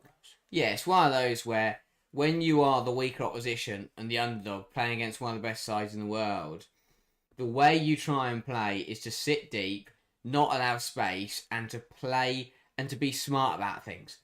And especially, and I mean that by when they turn the ball over. Sometimes there'll be an opportunity to get to make a clean tackle and take the ball away. Sometimes you have to play the player a little bit and be a bit aggressive, work out what they're going to do, and maybe be a bit strong. You might give away a foul, but you're smart about it. The problem for Wales tonight is that England are moving the ball so quickly, and the players are making such brilliant. The movement from the players is so class that Wales cannot keep up. They can't play the ball. They can't play the man, and that is creating a massive issue for them, because they just cannot find a way to stop England from coming forwards. And they did well to limit Netherlands. They did well to limit France, but tonight they just can't lay a finger on England. And to be honest, I feel for them, because that isn't necessarily their fault. They're not doing too much wrong. Just the way that England are playing is making it impossible for Wales to even try and prevent them from scoring. Yeah, indeed. Well, I'm struggling to keep up with chat at the moment, but let's try and read some of the messages in there. Kev saying, cracking first half, time to use the squad. A lot of people asking about rotation, knick-knack as well. A lot of talk about the Jet2 holiday advert. I know this has been a big thing. Apparently, viewers of everything on ITV are not enjoying the Jet2 holiday advert. You know, the one that with the Jess Glynn song? Yeah. I'm a great rain. That was not anywhere near the song. Was it not? Never mind. Anyway, what's wrong with it? It's doing people's head in. Because it's all anyone's hearing at the moment. Because the only 2 TV channels that everyone's watching is ITV. Yeah, exactly. So a lot of people are enjoying that advert at the moment. Johannes asking about the rivalry between England and the British Isles. And we hate them all. Well, as Nick Nat put, everyone hates us for some reason. Yeah. But I think I've proved why they hate us. We hate them all. There we go. I think that says, oh my God, it's 3-0 Chelsea. Indeed, a fantastic first half from the Blues. But yeah, England have had it all their own way in that first 45 minutes. We've seen Wales struggle to compete at all, really. What do Wales do differently? That's a great question. Hope. Is it just a case of the fact that it's not a tactical problem, it's just they've got 11 players on the field who just cannot compete with the 11 on the other side? Because Pitt will say they've been a bit too positive and probably could sit deeper, but if they sit deeper, they're never going to turn the ball over. They'll never get out their own penalty area, and they'll just get bogged down, and England will score even more. I like the fact they have tried to get the ball forward, and they've had a couple forays forward. They've had a couple of opportunities just here and there. But even then, I'm not sure how much deeper they can get. They have had 10 players in their penalty area at times. If it wasn't for Fionn Morgan, the heat map for Wales tonight would just be in the penalty box. So, they've just struggled to play out, struggled to hold the ball up, struggled to clear it away in the first place, struggled to deal with England in wide areas, and then obviously get dragged into wide areas, leave gaps in central areas, and England then exploit them really effectively. What's happened between this game and the other 2 games is that against Netherlands and France, those 2 sides had to work out what the best way was to break Wales down. Netherlands especially, because it took them a while. France, obviously, they scored from a corner, but then it took them a while. They had to find a way. Because England have now had 2 games where they could analyse how Wales play, Wiegman came into this knowing exactly how to cause Wales problems, and that is to get the ball into the wide area, put numbers out there. That's why we've seen this combination of Bronze, James and Toon absolutely overloading the right-hand side, which means that by the time they work it between 3 of them, whoever is the most advanced player gets an opportunity to cross the ball in for free, and then all they've got to do is pick out England players in the middle, which is the easy part, because you've got Rousseau, you've got the likes of Toon rushing on, or Hemp making it to run towards the back post. So they're doing so well. I mean, again, we see it in this wide area. Toon and James linking up. They find a way through. Toon ends up being in a space where she's got a free cross, and by that I mean that no one's near her, so she got time. And that's the thing. That England are doing well to allow them to. They're working hard enough to allow themselves time in wide areas, and what that means is that Ella Toon there for that 3rd one and for the 4th one, she has time to take a touch, look up, work out exactly where she needs to put it, and then when she puts it in that area, of course Alessia Rousseau stood there and ready to finish it off, because it is a pinpoint ball because Toon has so much room to work with. So Yeah. England have worked out where they can hurt Wales, and they're taking advantage of that. It's up to Wilkinson and Wales now to change something. The England standard will probably drop a little, especially when rotation comes into things, and the fact that you'd expect the Lionesses to now just take their foot off the gas a little bit. But yeah, the pressure is now on Wales to find a way to change something in this game to make sure that it doesn't turn into a complete embarrassment. Yeah. And just for some numbers behind, giving some context what we're talking about, 79% of the ball England had in that first half, 21%, 3.63 expected goals to 0.3. So England performing very much in line with expectations this evening. 13 shots, only 5 on target. I think that's the worst a lot of the time. There's a few in that first half I can recall where, it's just coming to a player unexpectedly and they've not been able to convert. I think we could be doing better to put some chances on target. I mean, 7 big chances in that half, 3 missed. Still very dominant, but that's worrying for Wales that it could be even worse at this stage. Yeah, that is. I'm just trying to think when those 3 chances were. I guess the Stanway one that she just couldn't get on the end to. To be fair, Toon would have had 2 in there. Yeah, would have counted as a big chance. So yeah, I suppose Ron James' one over the bar where Russo missed it and it fell to James in the 6-yard box. I think would count as well. That's probably fair. But yeah, England it's not been too bad, and that's the thing, as we've seen with the likes of Sweden, is when you create so many big chances, you can afford to miss a couple, because when you create 7, you know you're going to score at least 1. In England's case, they've scored 4. And it's good as well, because I think what we've seen in the other England games is they miss the big opportunities and score other ones. Yeah. But England have still, all of their goals have come from big chances created. I know it's easier when you're not, you think of like France and Netherlands where England having to shoot from range because they're defending well. Against England are getting all of their opportunities inside the penalty box and not having to shoot from range. So obviously that plays into it, but England doing well today to create chances and then finish those chances rather than have to rely on just individual quality like we've seen some teams at this tournament have to do. So yeah, really nice football so far from England. Hopefully they can keep it going. Lots of questions still coming into the live chat. A question from Alyssa saying, do you think Ireland would have had a better chance if they'd beaten Wales in qualification? I don't know if they'd have. I think with this group, you put anyone who would have come through the playoffs and they would have really struggled. I definitely think Ireland are a better side than Wales. They've got a few more stars, but I still think they lack that firepower really to compete. You look at Poland, who don't have it, anyone incredible in the back line, you'd say, but they've got Ava Payor, and that makes a huge difference in how they're able to hold up the ball and relieve pressure and then threaten when they break into the opposition's half. So, yeah, obviously they've got other talents as well. I'm not saying Poland's just Payor. As we've seen at this tournament, everyone's been really impressive for them, and they're probably a better side overall than Wales. But that Wales lack a star. As brilliant as Fishlock has been at moments in this tournament, she's just not quite at that level. I mean, compared to one of the best strikers in the world right now, Wales just don't have that in their team really. So, yeah, I think Ireland would have done very similarly in this group stage. Probably would have conceded slightly less, but I think it would have been marginal, to be honest. I think it would have been a huge difference. Johan says, which players did you bring on for squad management or sharing minutes if you were in Vegan's place? Interesting. Definitely a change up front because I don't think we've really seen opportunity. I mean, Brever James came on for 20 minutes, 15 minutes against the Netherlands, but I definitely make a change on the hour mark, either Agyemang or Brever Jones, not too worried about who out of those options. I'd love to see Laetitia, but I think there's more chance of seeing cows flying in the second half than Laetitia. Seemingly not someone that Vegan was going to bring on anytime soon. I think a change in midfield is probably due. I think it'll probably be Park, just because we've seen more of Clinton at this tournament. We haven't really seen Park given an opportunity yet, so I think she'll come on. Other than that, yeah, probably be more of the change that we've seen so far. Charles coming on and playing one of the 2 fullback positions. Probably Mead or Kelly. I'd say Kelly more likely in this game, but we'll see what happens. So, lots of options, just anyone really. England's bench is so stacked with talent, anyone could come on.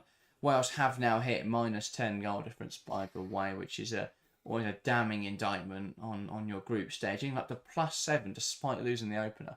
Really impressive stuff from England, obviously scoring 4 in the match against Netherlands and now 4 at half time against Wales. So England proving their prowess in front of goal, The big question is how do they respond to those bigger tests? France was disappointing. They've done well to work themselves back up from that. But if they are to meet Sweden or Germany in the next round, either way, it's going to be a really tough game. So we'll see in that England be much more of a test of their defensive capabilities as well as going forwards. But if they can keep playing like they're playing, they're looking in a really strong position to try and defend their title. So yes, it's been really impressive, I would say, so far, especially to fight back. But yeah, it's been interesting. Yeah, I think it's one of those for England now where this second half is just about seeing it through.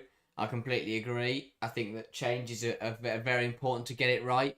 We'll find out now if there are any changes for either side. But yeah, I think there should be changes at half time for England. That doesn't look like a full huddle to me. No, that isn't. I'm surprised Lauren James is still on there though. That one's weird.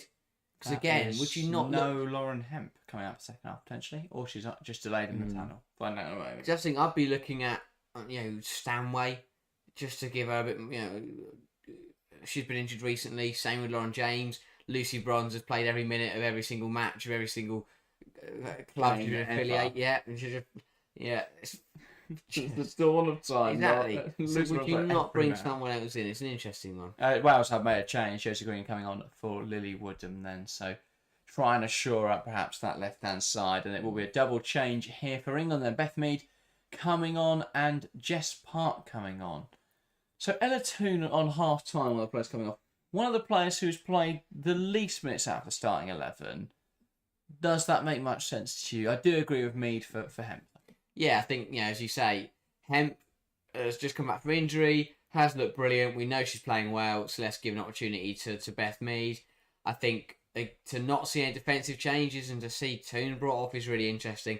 I'd have looked at Lauren James, I'd have looked at Lucy Bronze, maybe give an opportunity to Letitia, I know, would have been a gamble. That's what everyone in chat's saying, but I mean, Alyssa's an unpopular opinion, Letitia over Carter. I don't think that isn't an unpopular opinion. I think that's the popular one. It's just not in the Wiegman household. Wales now from the middle. It gets back underway. Fishstock knocks it back and run away for another 45 minutes of action here in St Gallen. England leading by 4-0. Will there be more in this game? Can England push on and really put Wales under the cosh? So a change then of role in the second half for Lauren James. She moves to the left-hand side and Mead will go to right wing.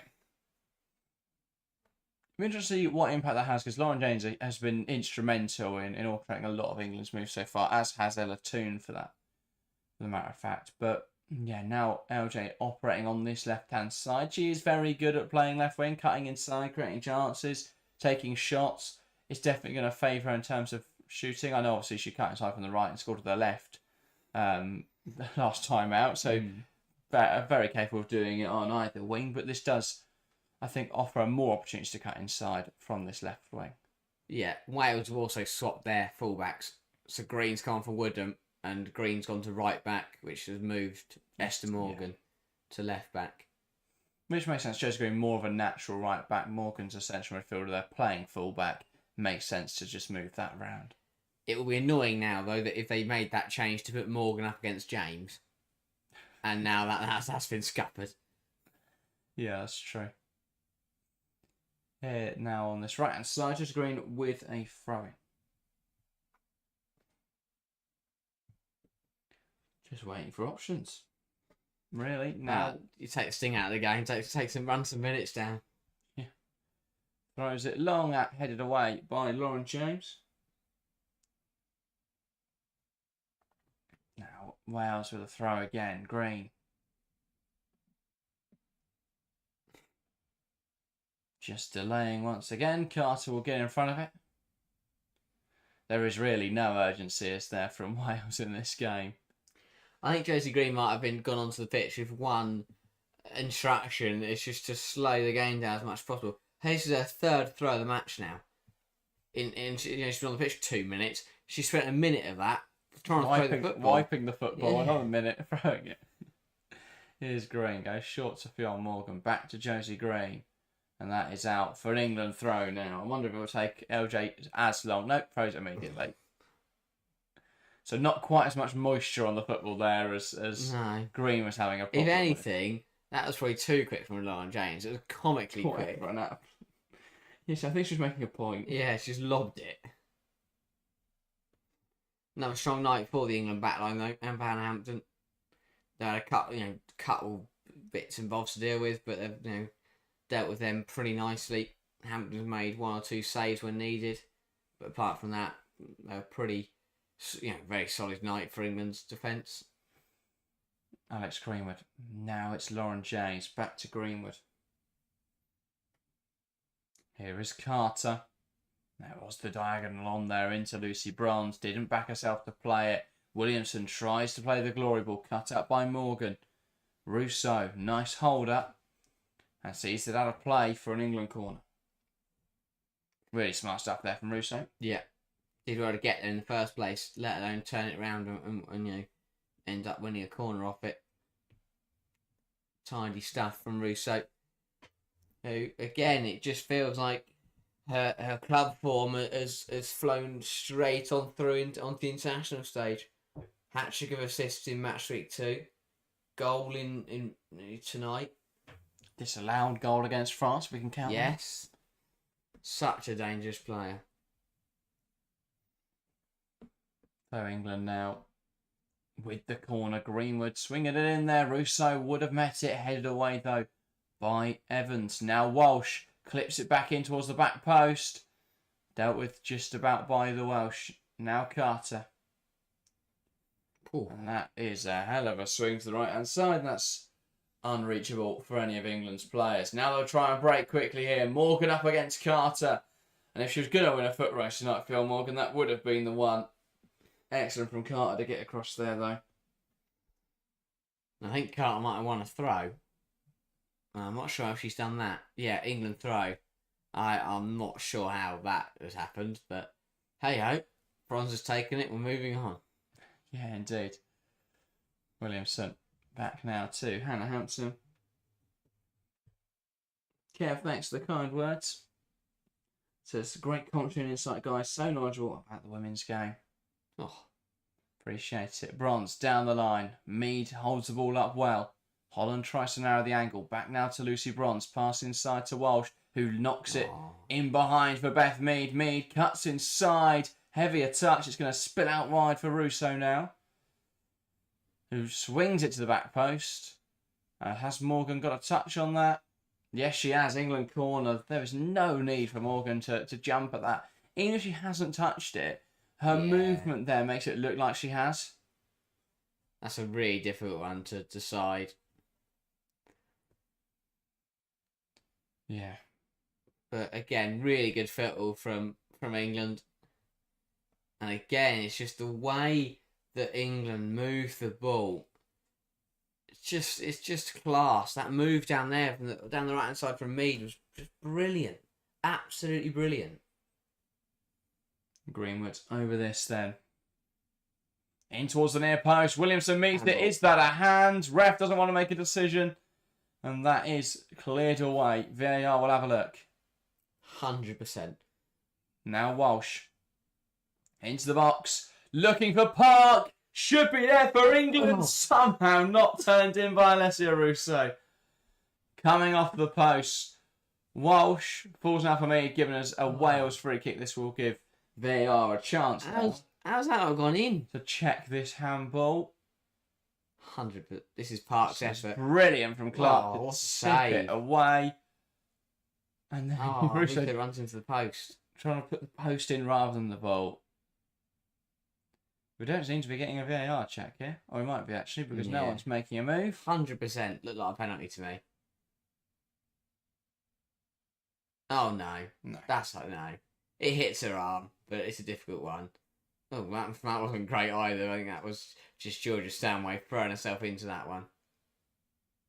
No, because it bounces. Yeah, He kicks it up in the air and yeah. bounces it down. That shouldn't be. Hey, Stanway not pushed over there by Roberts? That was what she was also complaining about. Well, that hasn't been given. Yeah, Play really messy will one. Continue. Great pressure from Toon. Roberts gets away with it. Now tries to play a pass forward. Flip around the corner by Rowe. Green with assertive. Coming forward here with Jones. Now Wales. And they're running out of room. That's one back by Carter. Listeners, I never got your guys' opinion on the first let's hit offside goal. Some say Beth Champions League medal tipped it over. Yeah, I saw that joke. on Twitter. Go watch the short. Watch the short. There you go. 60 seconds. There's a short talking about that offside goal, whether it should have stood or not. And if not, go back and watch the live stream. It's only a few hours long. Then you can catch our live reactions to that whole game. Just sit there watching the build up. Know what's going to happen. Yeah. See how much we were right on. See what we were off of. Chantal says, my favourite choice of live commentary. Thank you, Chantal. Appreciate that. But yeah. Love seeing all the messages in the live chat. That's a really nice compliment, but if we could also be her only choice. That's true. Or her only choice, bar Sam Matterface, in which case... That is a good point.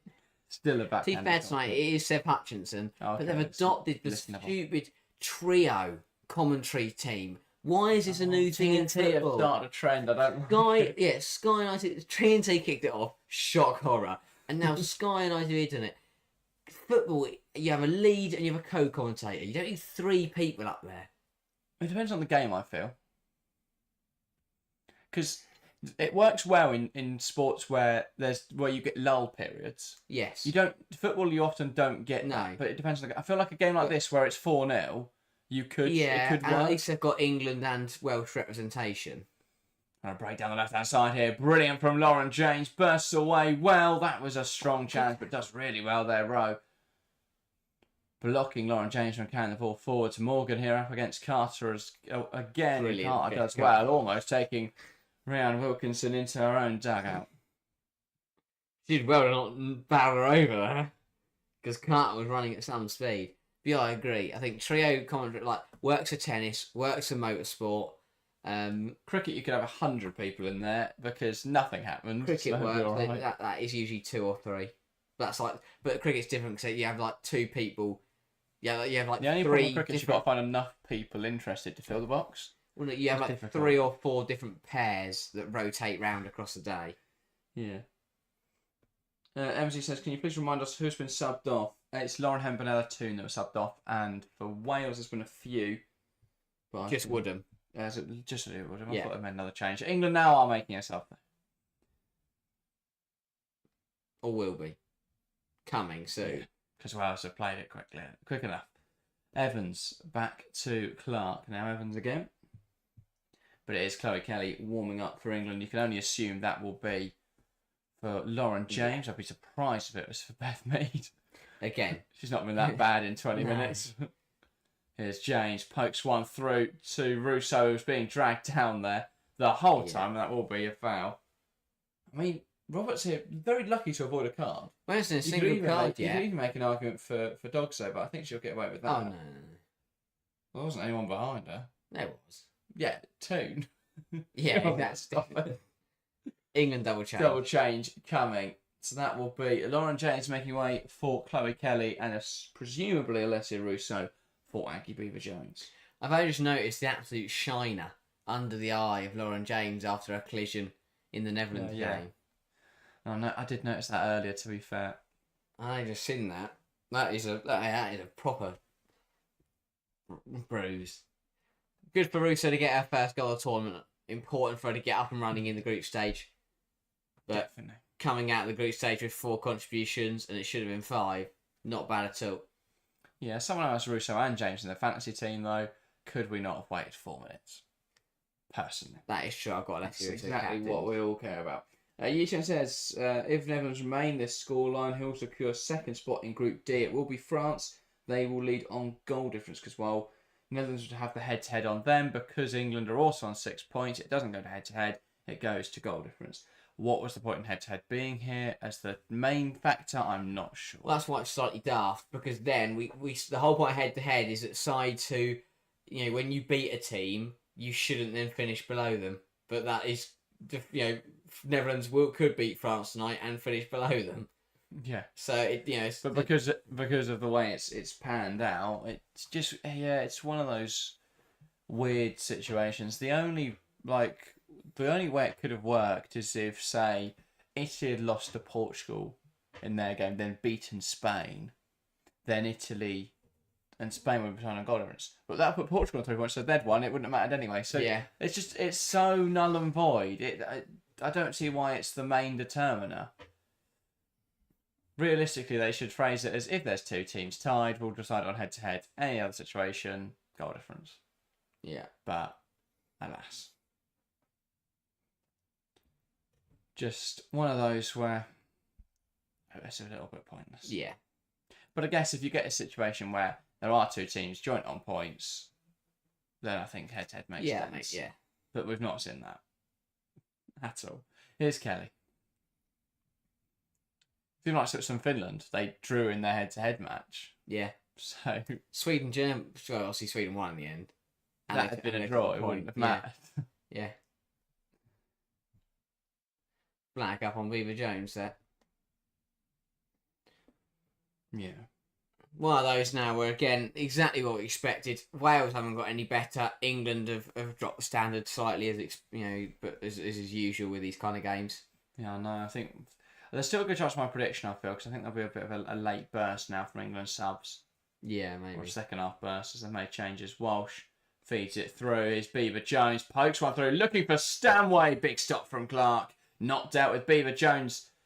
Back out to Beth Mead. He'll clip one into the box. And that is blocked and out for an England corner. Natalie, what the streams has joined the stream late enough to be pretty sure about how to vote in the poll. Yeah, true. I don't think the 7% that went for Wales are going to be in the money tonight. I do love when we see that over a poll.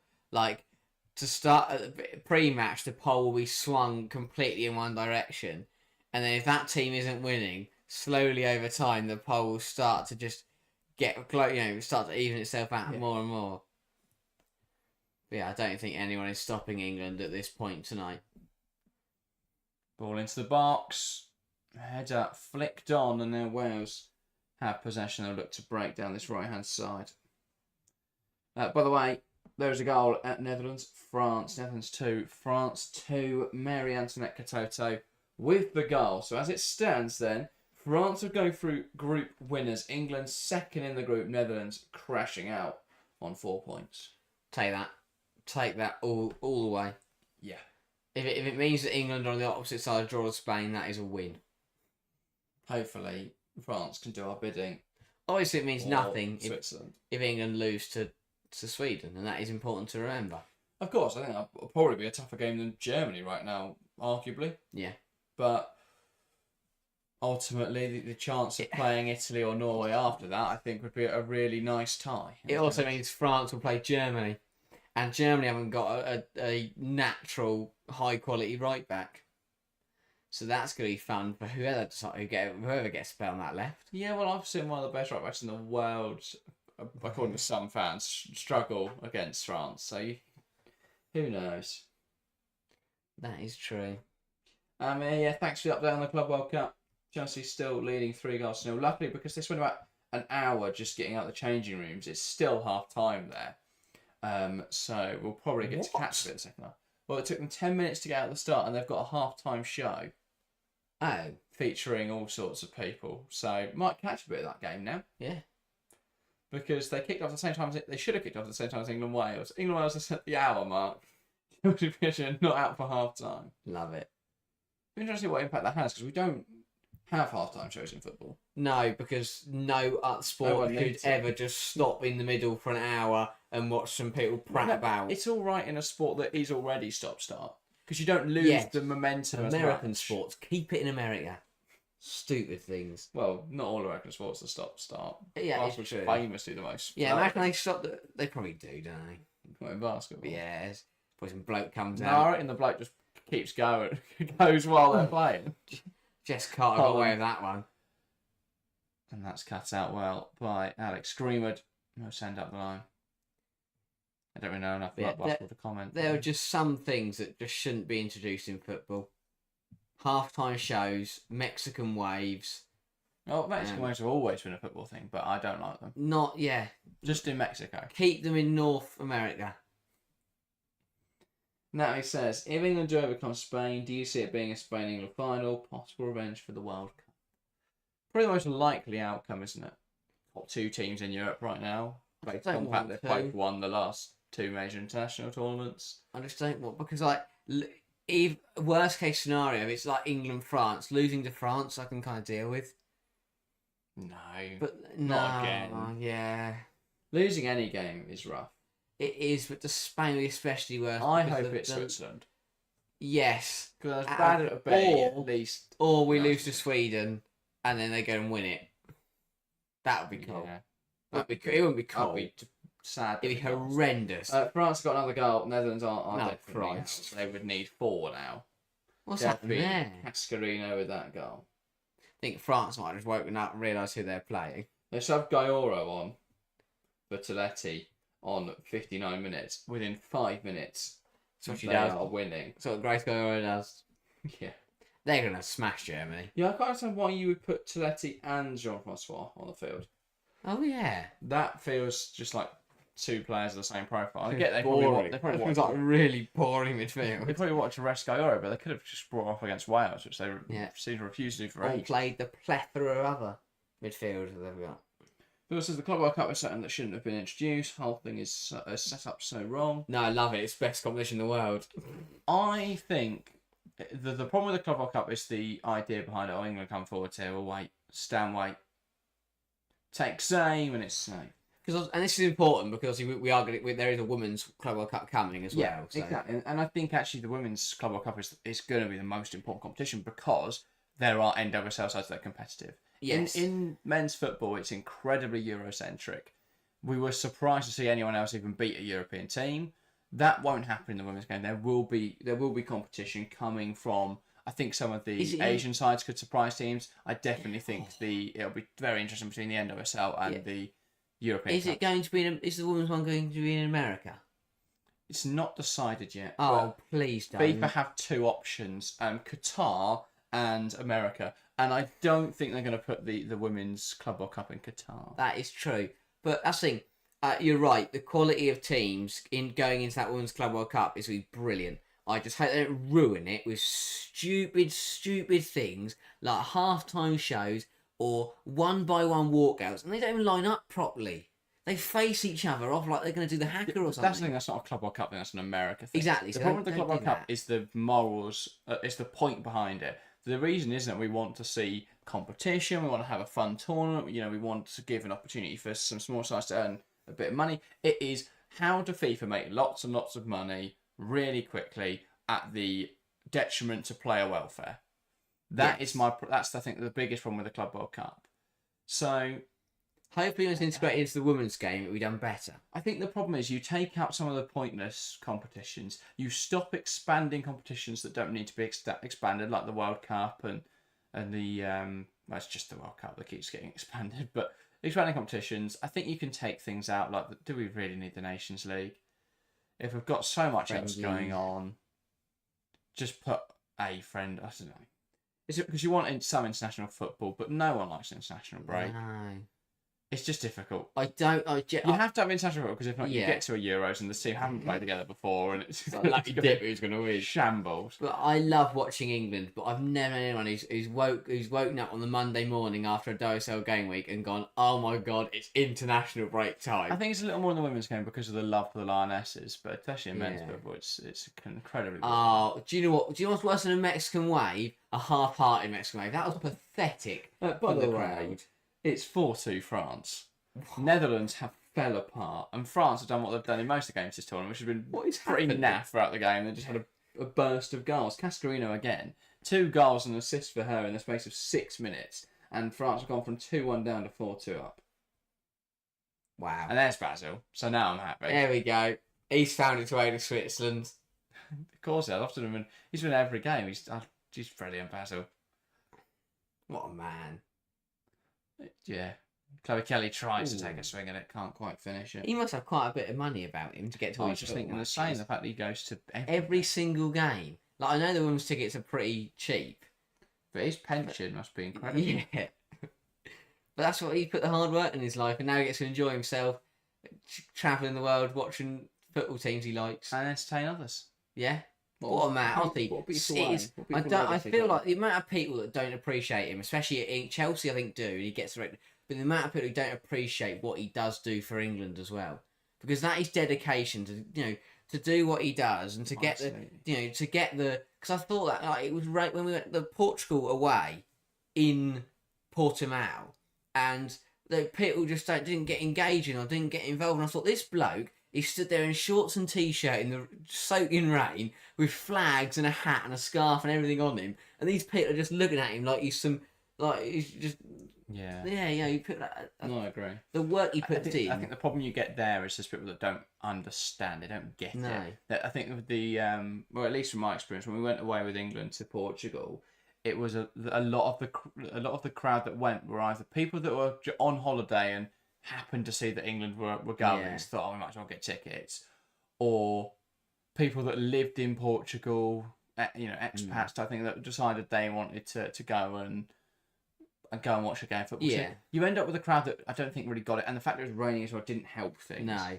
And Basil, It was just us and Basil and some Manchester. there was a Mancunian teenager in front of us and like some 8-year-old girl behind us, and that was it. That was the atmosphere. Struggling to get anything going. I think Basil is brilliant at building atmosphere, but there are times where he's working off scraps to try and get things. But yeah, honestly, absolute legend. Dave says, "What does Basil do for a living?" What did Basil do for a living? I've always been intrigued to know. We want to get him on the show. Honestly, every time I've I gone would to ask him, he's swarmed by. I would rather do an interview by with Basil fans. than any footballer. No, that's not true, because as fun as I'd love to meet Basil, the views from showing a footballer would be incredible, especially. But also, if we got Basil on the show, would he wear all his stuff? Or would he just turn up? I can't imagine him wearing normal I think clothes. it depends. I think if we got him in for an in-person interview, which is going to be more difficult because I have to pay for his travel costs, and then he's got to come from London to here dressed in his gear. But I think if we put him on a Zoom call, is he going to put on all the stuff for a Zoom call? Has anyone ever seen him wear things that aren't... Well, no, this is the problem as well. He can't just show up in a shirt. I wouldn't recognise him. No, I could pass him in the street and I would not know who he is. It depends. If Honestly, he walks down the street going, "Up the cap, come on," then I'll recognise him. But it's one of those where, for anyone who hasn't met him, if you get an opportunity at a Chelsea game or an England game, go and talk to him, because what a bloke he is, and he loves just interacting with people. Ryder says there are lines for his autograph apparently, and he has an Insta. I saw that there was an Insta set up for him. I'm not sure if he has his own Insta though. Don't think he's on social media, because if not, I contacted him ages ago. But honestly, what a guy! I want to try. I think that would be a brilliant interview. Be interesting to get to know him. But yeah, England in possession then. Kira Walsh. England are just having a bit of fun, to be honest. England are happy with the position they're in. Wales are happy to not concede anymore. It feels like maybe it is fixed. There's a mutual agreement between both sides to just not score anymore. Possibly. Just everyone just wants that to be that. Yeah, England have got one change left. Wales have got 2, 3. Yeah. England made a double at half time and then brought on Kelly and Beaver Jones. Will we see Myla Tissier maybe? Or Neve Charles? Could we, Still no chance. Get lucky? Ah, well. Here is Greenwood. That is a good point. So, who do you think Serena would start if, like, Williamson or Greenwood got injured? Would it be Letitia? No chance. Morgan first, then recall Millie Bright, then Basil, then Steph Horton out of retirement, and then maybe a chance. Beaver Jones holds up nicely. Tidy footwork and a tidy finish to cap it off. England 5, Wales 0. A lovely demolition job of our noisy neighbours. Beth Mead tucks it home well. And I'm not sure what the celebration is from Mead. Just clicking her fingers, runs off to the subs bench, and England celebrate as a team. Everything's already got changed. Who's that?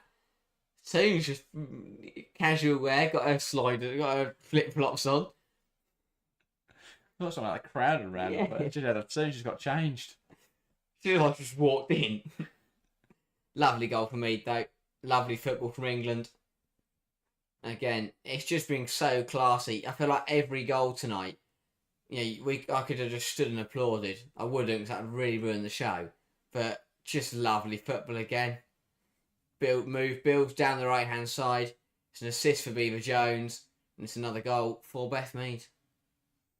Yeah, Just such so a tight good. finish. Shifts it well and just deals with that transfer, Yeah. that quick transfer of body weight. Deals with it so well to take that ball down and finish it off. It's really smart stuff from Beth Mead. It's the way that she goes, she cuts to the left, and then Clark expects her to drill it towards the near post, but she just goes back across goal and catches the defenders and the keeper out. Lovely stuff from Beth Mead. Touch of class, that. And that's the thing, she's a dangerous player in the right positions. And on her day, she is, an absolute handful.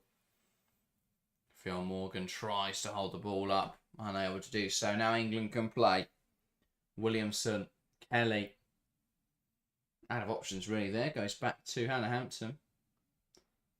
But to be fair, that could be the most progressive pass you can make with Hannah Hampton's distribution at times. We've already seen that at this tournament. The opener against the Netherlands, coming from a fantastic ball drill forward from Hampton. Here is Williamson. Wants to progress the play out to the left-hand side now, and it's Alex Greenwood. Carries it forwards, wants to hit the diagonal. Finds Jess Park, chests it down. Here's Kelly. Slightly lashing at that one, though, and ends up well wide. Yeah, lovely ball towards Park, who chested it down brilliantly. But Kelly just didn't catch. She caught it nicely. The big tackle that Hayley Ladd recovering did well to get back in there and just offset her. But I think even if Hayley Ladd wasn't there, though, she just didn't get the direction right on that one, Kelly. Yeah, maybe not. Great step up on there from Greenwood. Knocking out of play, though, and that will be a Wales throw. Roberts. Alex Greenwood's contribution to this side goes massively underrated. Yeah, I'd broadly agree. Just structurally and quality-wise as well, it's just a different player. And we missed her a lot when she was out injured, but great to have her back. Yeah. It's really interesting. I still, Carter's done a really good job in the middle of that back three. I do wonder how different it could have been if Millie Bright hadn't chosen to retire because she wasn't going to start over Greenwood. If Myla Tissier was seen as a centre-back and not a water girl by Serena Wiegman. Would it look a little more secure? Possibly. But I think overall England have got a really nice balance now. It'll be interesting to see because we haven't seen this Greenwood. Obviously, when we haven't seen Greenwood left centre half and Carter in the middle of the back three against the top opposition yet. And I think that'll be interesting to see how that copes because if they do look at Spain, for example, who love to play everything centrally, would that cause problems for Carter and for England? Potentially today. Possibly. Chantal says, any thoughts on the Olivia Smith signing? Where will Slager's player? Oh, sorry, words are coming forward, so we'll get to that in a moment. Jess Fishlock carrying it forward, slips out to the left-hand side. Chance now for Wales, and they've had a goal. And they've got a moment to celebrate. Ball slipped into Hannah Kane. And, well, they may have conceded 5, but it won't be without reply. Fishlock adding an assist to her tally for this summer's European Championships. And the sea of red in an explosion of emotion behind that goal. They've got something to celebrate. They'll forget the 5 they've already shipped and celebrate the goal they've managed to notch on the scoreboard. England 5, Wales 1. Milking it a little bit, aren't they? No, really good goal from Wales. Lovely move through the team. Brilliant drive from Fishlock. Just caught England heart of the pitch. Brings it forward well. This is a brilliant ball into Hannah Kane, who absolutely thumps this past Hannah Hampton. Brilliant drive from Fishlock. Great assist. It's just a really well-timed pass, and everyone caught out there. England were just a little too high. Yeah. I think, relaxing a little bit into the game. Hampton, I think, could have done better, held her ground a little more. Who's she cutting her ears to? Hannah Kane. Perhaps either couldn't hear the Wales fans, but I don't know. No, they've got to start giving that a cheer. Yeah. What we're talking about there, Olivia Smith.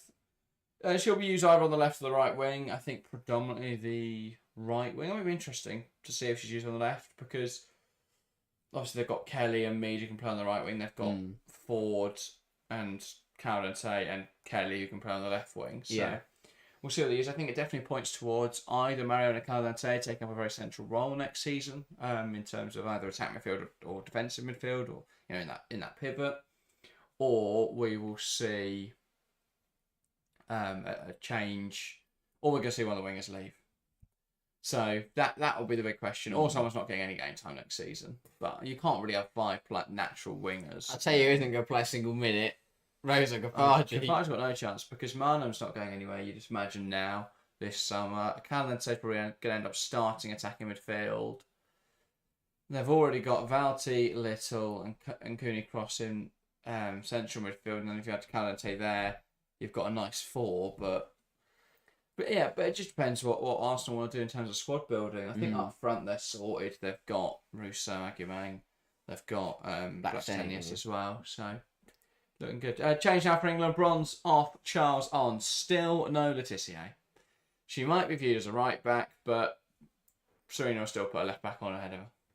She might as well get over to Edgbaston. See how good she is with a bat in hand. Because she's not going to play for England for football anytime soon. Yeah. Very true. Now, it says, I'm Welsh, but I grew up in England and still support them in the football. Always feel guilty about that. Never nice to see the Welsh girlies getting a goal before getting back on the plane. Yeah. Fair enough. Good. Combating them. Goal in both games, but yeah. They've got something. I think, to be honest, in all seriousness, they've done. They've gone home with something to cheer. A goal against England, a goal against France. The fans have absolutely loved it, and credit to them because it's been a brilliant support. But debut tournament, to be drawn in this group, to get 2 goals on the board, it's not horrendous. And they fought well against Netherlands, and they fought better against Netherlands and France. Tonight, England have just been a level above, and Wales, but they are already out going into this evening. So yeah, it was always be difficult. They'll always be up against it, but I think that they've done well in this group to get some goals on the board and give their fans something to cheer about. Ryerson says 3rd choice left back ahead of Laetitia. That's incredibly disrespectful to Charles, but I get your point. The only reason Charles hasn't really played this tournament is because there's a ball in play, and that seems to have shocked ITV that no one has immediately stopped the game to remove a football from the pitch. But they will now remove it. But yeah, I think obviously with the way England are building up, with the situational back 3 and the right back pushing forward, that's why we've not really seen Charles this competition. But yeah, I think it works nicely with Greenwood, Carter and Williamson. Man says, where was Lucy Bronze? If I was Williamson, I'd be pretty fed up with their right back never being there. That's just a system thing. If you look at the play that is happening now, you'll see Charles very high up the field on this right-hand side. The point of England's system is that the right back is going to get really high, the left back's going to tuck in. England then create a situational back 3 and have a 3-2-5 type of shape. In this game, it looks more of a 3-1-6 at times, with the way that Park has drifted out to the right and combined over there with Kelly and Charles, or obviously that was Toon, James and Bronze earlier. And then was in Stanway push up. Because England has such possession of dominance, it's been more of a 3-1 rather than a 3-2 rest defence. But that's just how it builds up. That will leave space in transition in the wide areas if Bronze can't recover it, which, given her age, it's not a surprise she can't really get back in there. But also that responsibility then falls on the wide centre-backs in a situation of back 3 to be able to cover wide spaces. You need that if you're going to play such an aggressive, a kind of aggressive system. But it's quite common to see fullbacks incredibly high in modern football.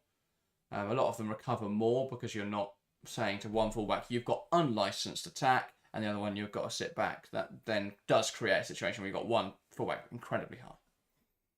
But yeah. Alyssa says, have you watched any Daily Brightness podcast? I've seen clips of it. I have to say I haven't listened to much of it. I'm just not that fascinated by podcasts from current players too much. But each their own. I think it's more about sort of the individual experience, isn't it? I feel, with those shows. Again, I haven't watched much of it, so I can't really judge. But from the clips I've seen, it's more about individual experience and sort of have a match day and answering the questions people don't know. But yeah, I just don't know. Not really my kind of thing. Morgan over this. I haven't got an opinion on it. I haven't watched it. No, I haven't watched it. I don't really watch anything that ever. You just sit there waiting a straight. Yeah. Don't move. No, I don't really watch anything that with past players on it or current players. The thing is, I think because I think that's fair. Because of doing this show, and the fact that oftentimes with research, we're watching women's football stuff. We're obviously doing the show. We're talking about women's football. We're watching it all the time for research or on live streams. I think in my downtime, I'd rather do something that isn't just more women's football. So I tend to listen to something else. It does tend to be men's football as well. That's the thing. It is all football, but yeah, keeping clued up across all can be difficult. Harry is a robot confirms. You can spot on there, Rising. Yeah, I got caught out by some person yesterday who heard about this. Who didn't appreciate the fact that I was a real person. Greenwood's nice ball into Aggie Beaver-Jones here. If she can get it under her control, deemed to be offside though. Nice good handball. Oh. Not sure how. Oh, come on. If that's handball, then that is just ridiculous. Another change for Wales.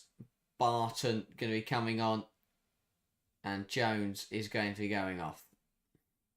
Not a bad game from Jones. She gave away the penalty. It wasn't great, and has the Welsh midfield overall has just struggled. So it's harsh to single out anyone.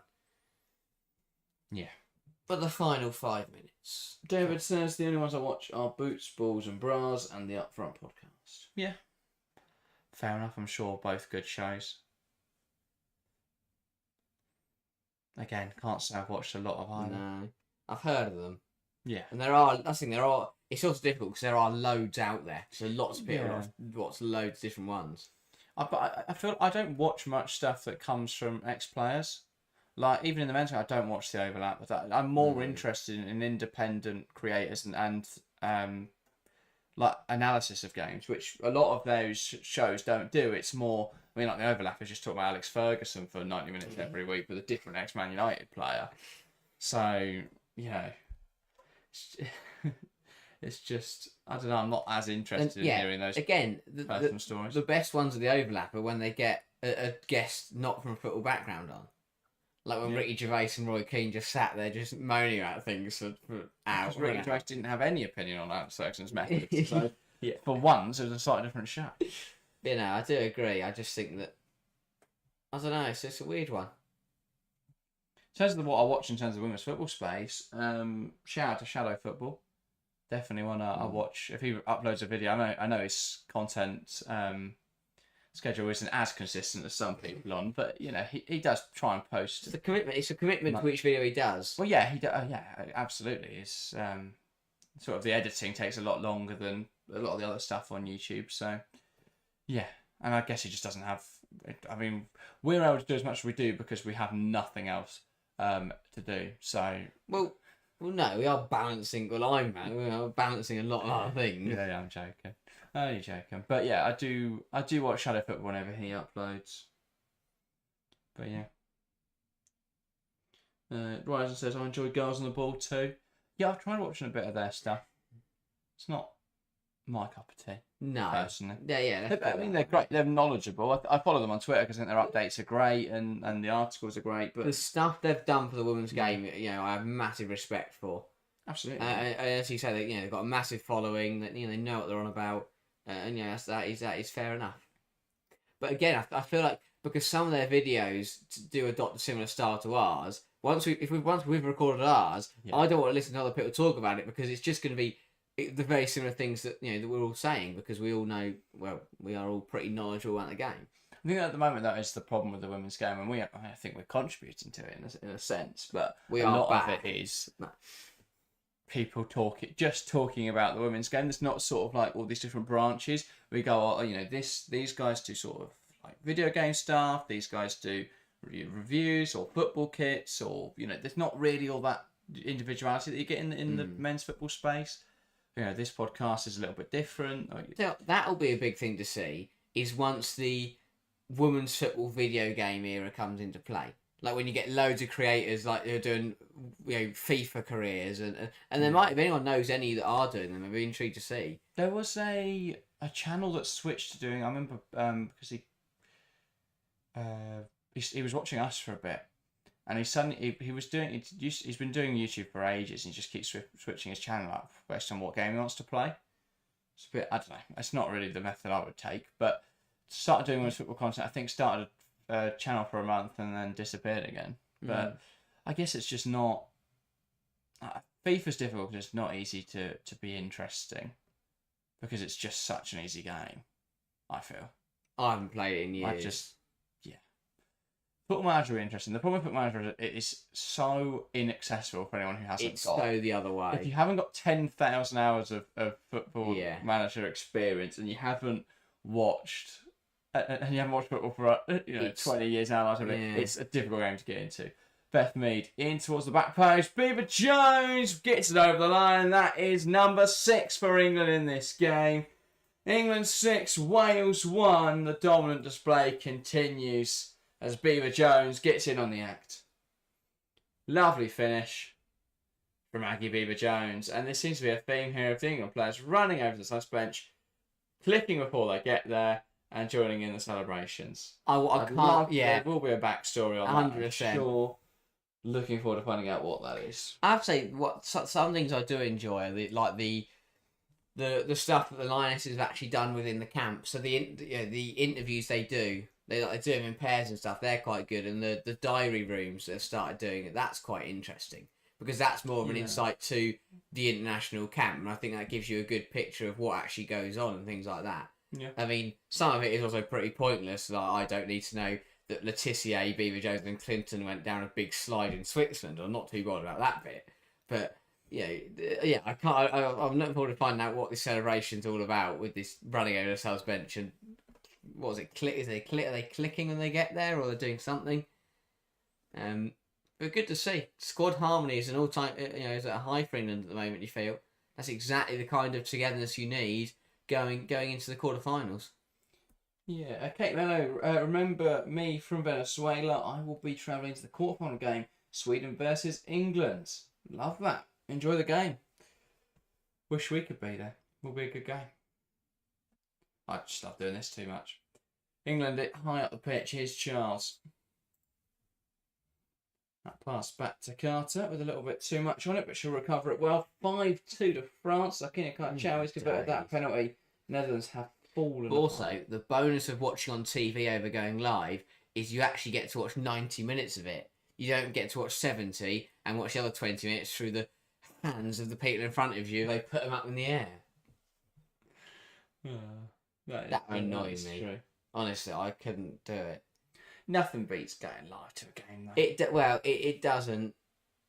I do think I've not been to any international tournaments, so the atmosphere might be completely different. But what I can say from watching England games is I enjoy them less than watching club games. 100%. Because the atmosphere is always just a little bit mellow, I think, at Wembley. I think it's Euros as well, but also it just feels like it's more of just a social sometimes than actually there to watch a football match. Yeah, ball to the edge of the box. Walsh will get it under our control. Takes aim! What stop from Caitlin Clark, tipping over the bar excellently. What a save that is. And well, Kira Walsh wanted her second pearl of the tournament there. Tipped over expertly by the Wales goalkeeper. And, well, biggest win going to England at the moment so far this tournament. Biggest margin. You were level with Spain's 5-0. More goals. Go on, get another goal. Does count at the moment. I'm glad they've been smart about it again with it only had on 2 minutes because we could definitely see more. Yeah. But what is the need? Exactly. I really like that UEFA being smart. They're not like FIFA. There's a bit of sense, some sensible heads at UEFA. Some, not all, some. Yeah, and there is the full-time whistle. England into the knockouts. A 6-1 victory over Wales. A dominant display from the Lionesses. And now, awaiting them in the quarterfinals is a game against Sweden. That will be an interesting one. England progress through second in their group. They'll face Sweden, who topped Group C. and that means France go through top of the group and they'll face Germany. So we do now have our confirmed Euros quarter-final. Shall we take a look through them, Harry? Yes.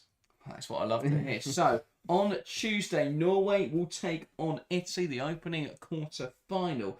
England, not much time to prepare. Wednesday evening, Sweden, England will be the fixture. 8 o'clock kickoff as well. Then on to Thursday, or Friday, sorry, I'm off a day with all of these. So Wednesday is Norway, Italy. Thursday, Sweden, England. Friday, Spain will take on the host Switzerland. And then on Saturday, the last quarter-final will be France versus Germany. I have to say that's the blockbuster at the end of the group stage. What a way to end it. I mean, Switzerland's better be sharp. It's going to be nearly a week since they've played. It'll be over a week. Yeah. So why are in the second semi-final? They played Thursday. They'll play again on next Saturday. So I have 7 days of rest. No, it's Friday. They play Friday. France, Germany will be Saturday. Yeah, sorry, 8 days of rest. That's a lot Thursday of time to at you for Friday. Euros. England have a game tonight and play again Wednesday. Why? 3 days of rest. What? Honestly, I'll take back my comment from a moment ago where UEFA got some sensible heads. Because that is ridiculous. How can one side have an 8-day break, but the other side get a 3-day break? It's 1 day between England taking on England and Sweden. True. It's not True. It shouldn't be too Yeah, bad. it won't actually impact the game. The way they want to do it, obviously, is that you get because Italy and then Sweden, England, and those two will meet in the first semi-final. That is then true. Spain, Switzerland, and France, Germany. Those two. Reinstate my comment of UEFA having some sensible heads. Okay, good to hear, Harry. But yeah, good win for England this evening. I feel like it's fairly obvious at the end here. The result, we've known it for the last 40. It is a weird one because it feels like there's less to digress and discuss. Yeah, because still. Yeah, when you have a tight game, you have to you want to debrief and that. But I feel like, as you say, this game was done and dusted after 25 minutes. Yeah, indeed. Well, it is warm here in the studio, so I think that's where we're going to round it. Phil saying, cheers, lads. Great show as always. Appreciate that. HD, yes, Sweden will take on England. Chantal says, thanks, guys. Appreciate it. Thanks, everyone, for joining us this evening. We'll be back tomorrow morning with our take on the Euros group stage. We'll be running through all of the games across Matchday 3, doing a little bit of a group stage roundup and looking ahead to the quarterfinals. I think we'll have some quarterfinal previews out either Tuesday or Wednesday, depending on where we find a gap in our lives to do that. So look out for that over the next few days. And of course, we're back Wednesday evening as we begin our coverage of the Euros knockout. So join us there. Norway taking on Italy. Thanks all for the nice messages.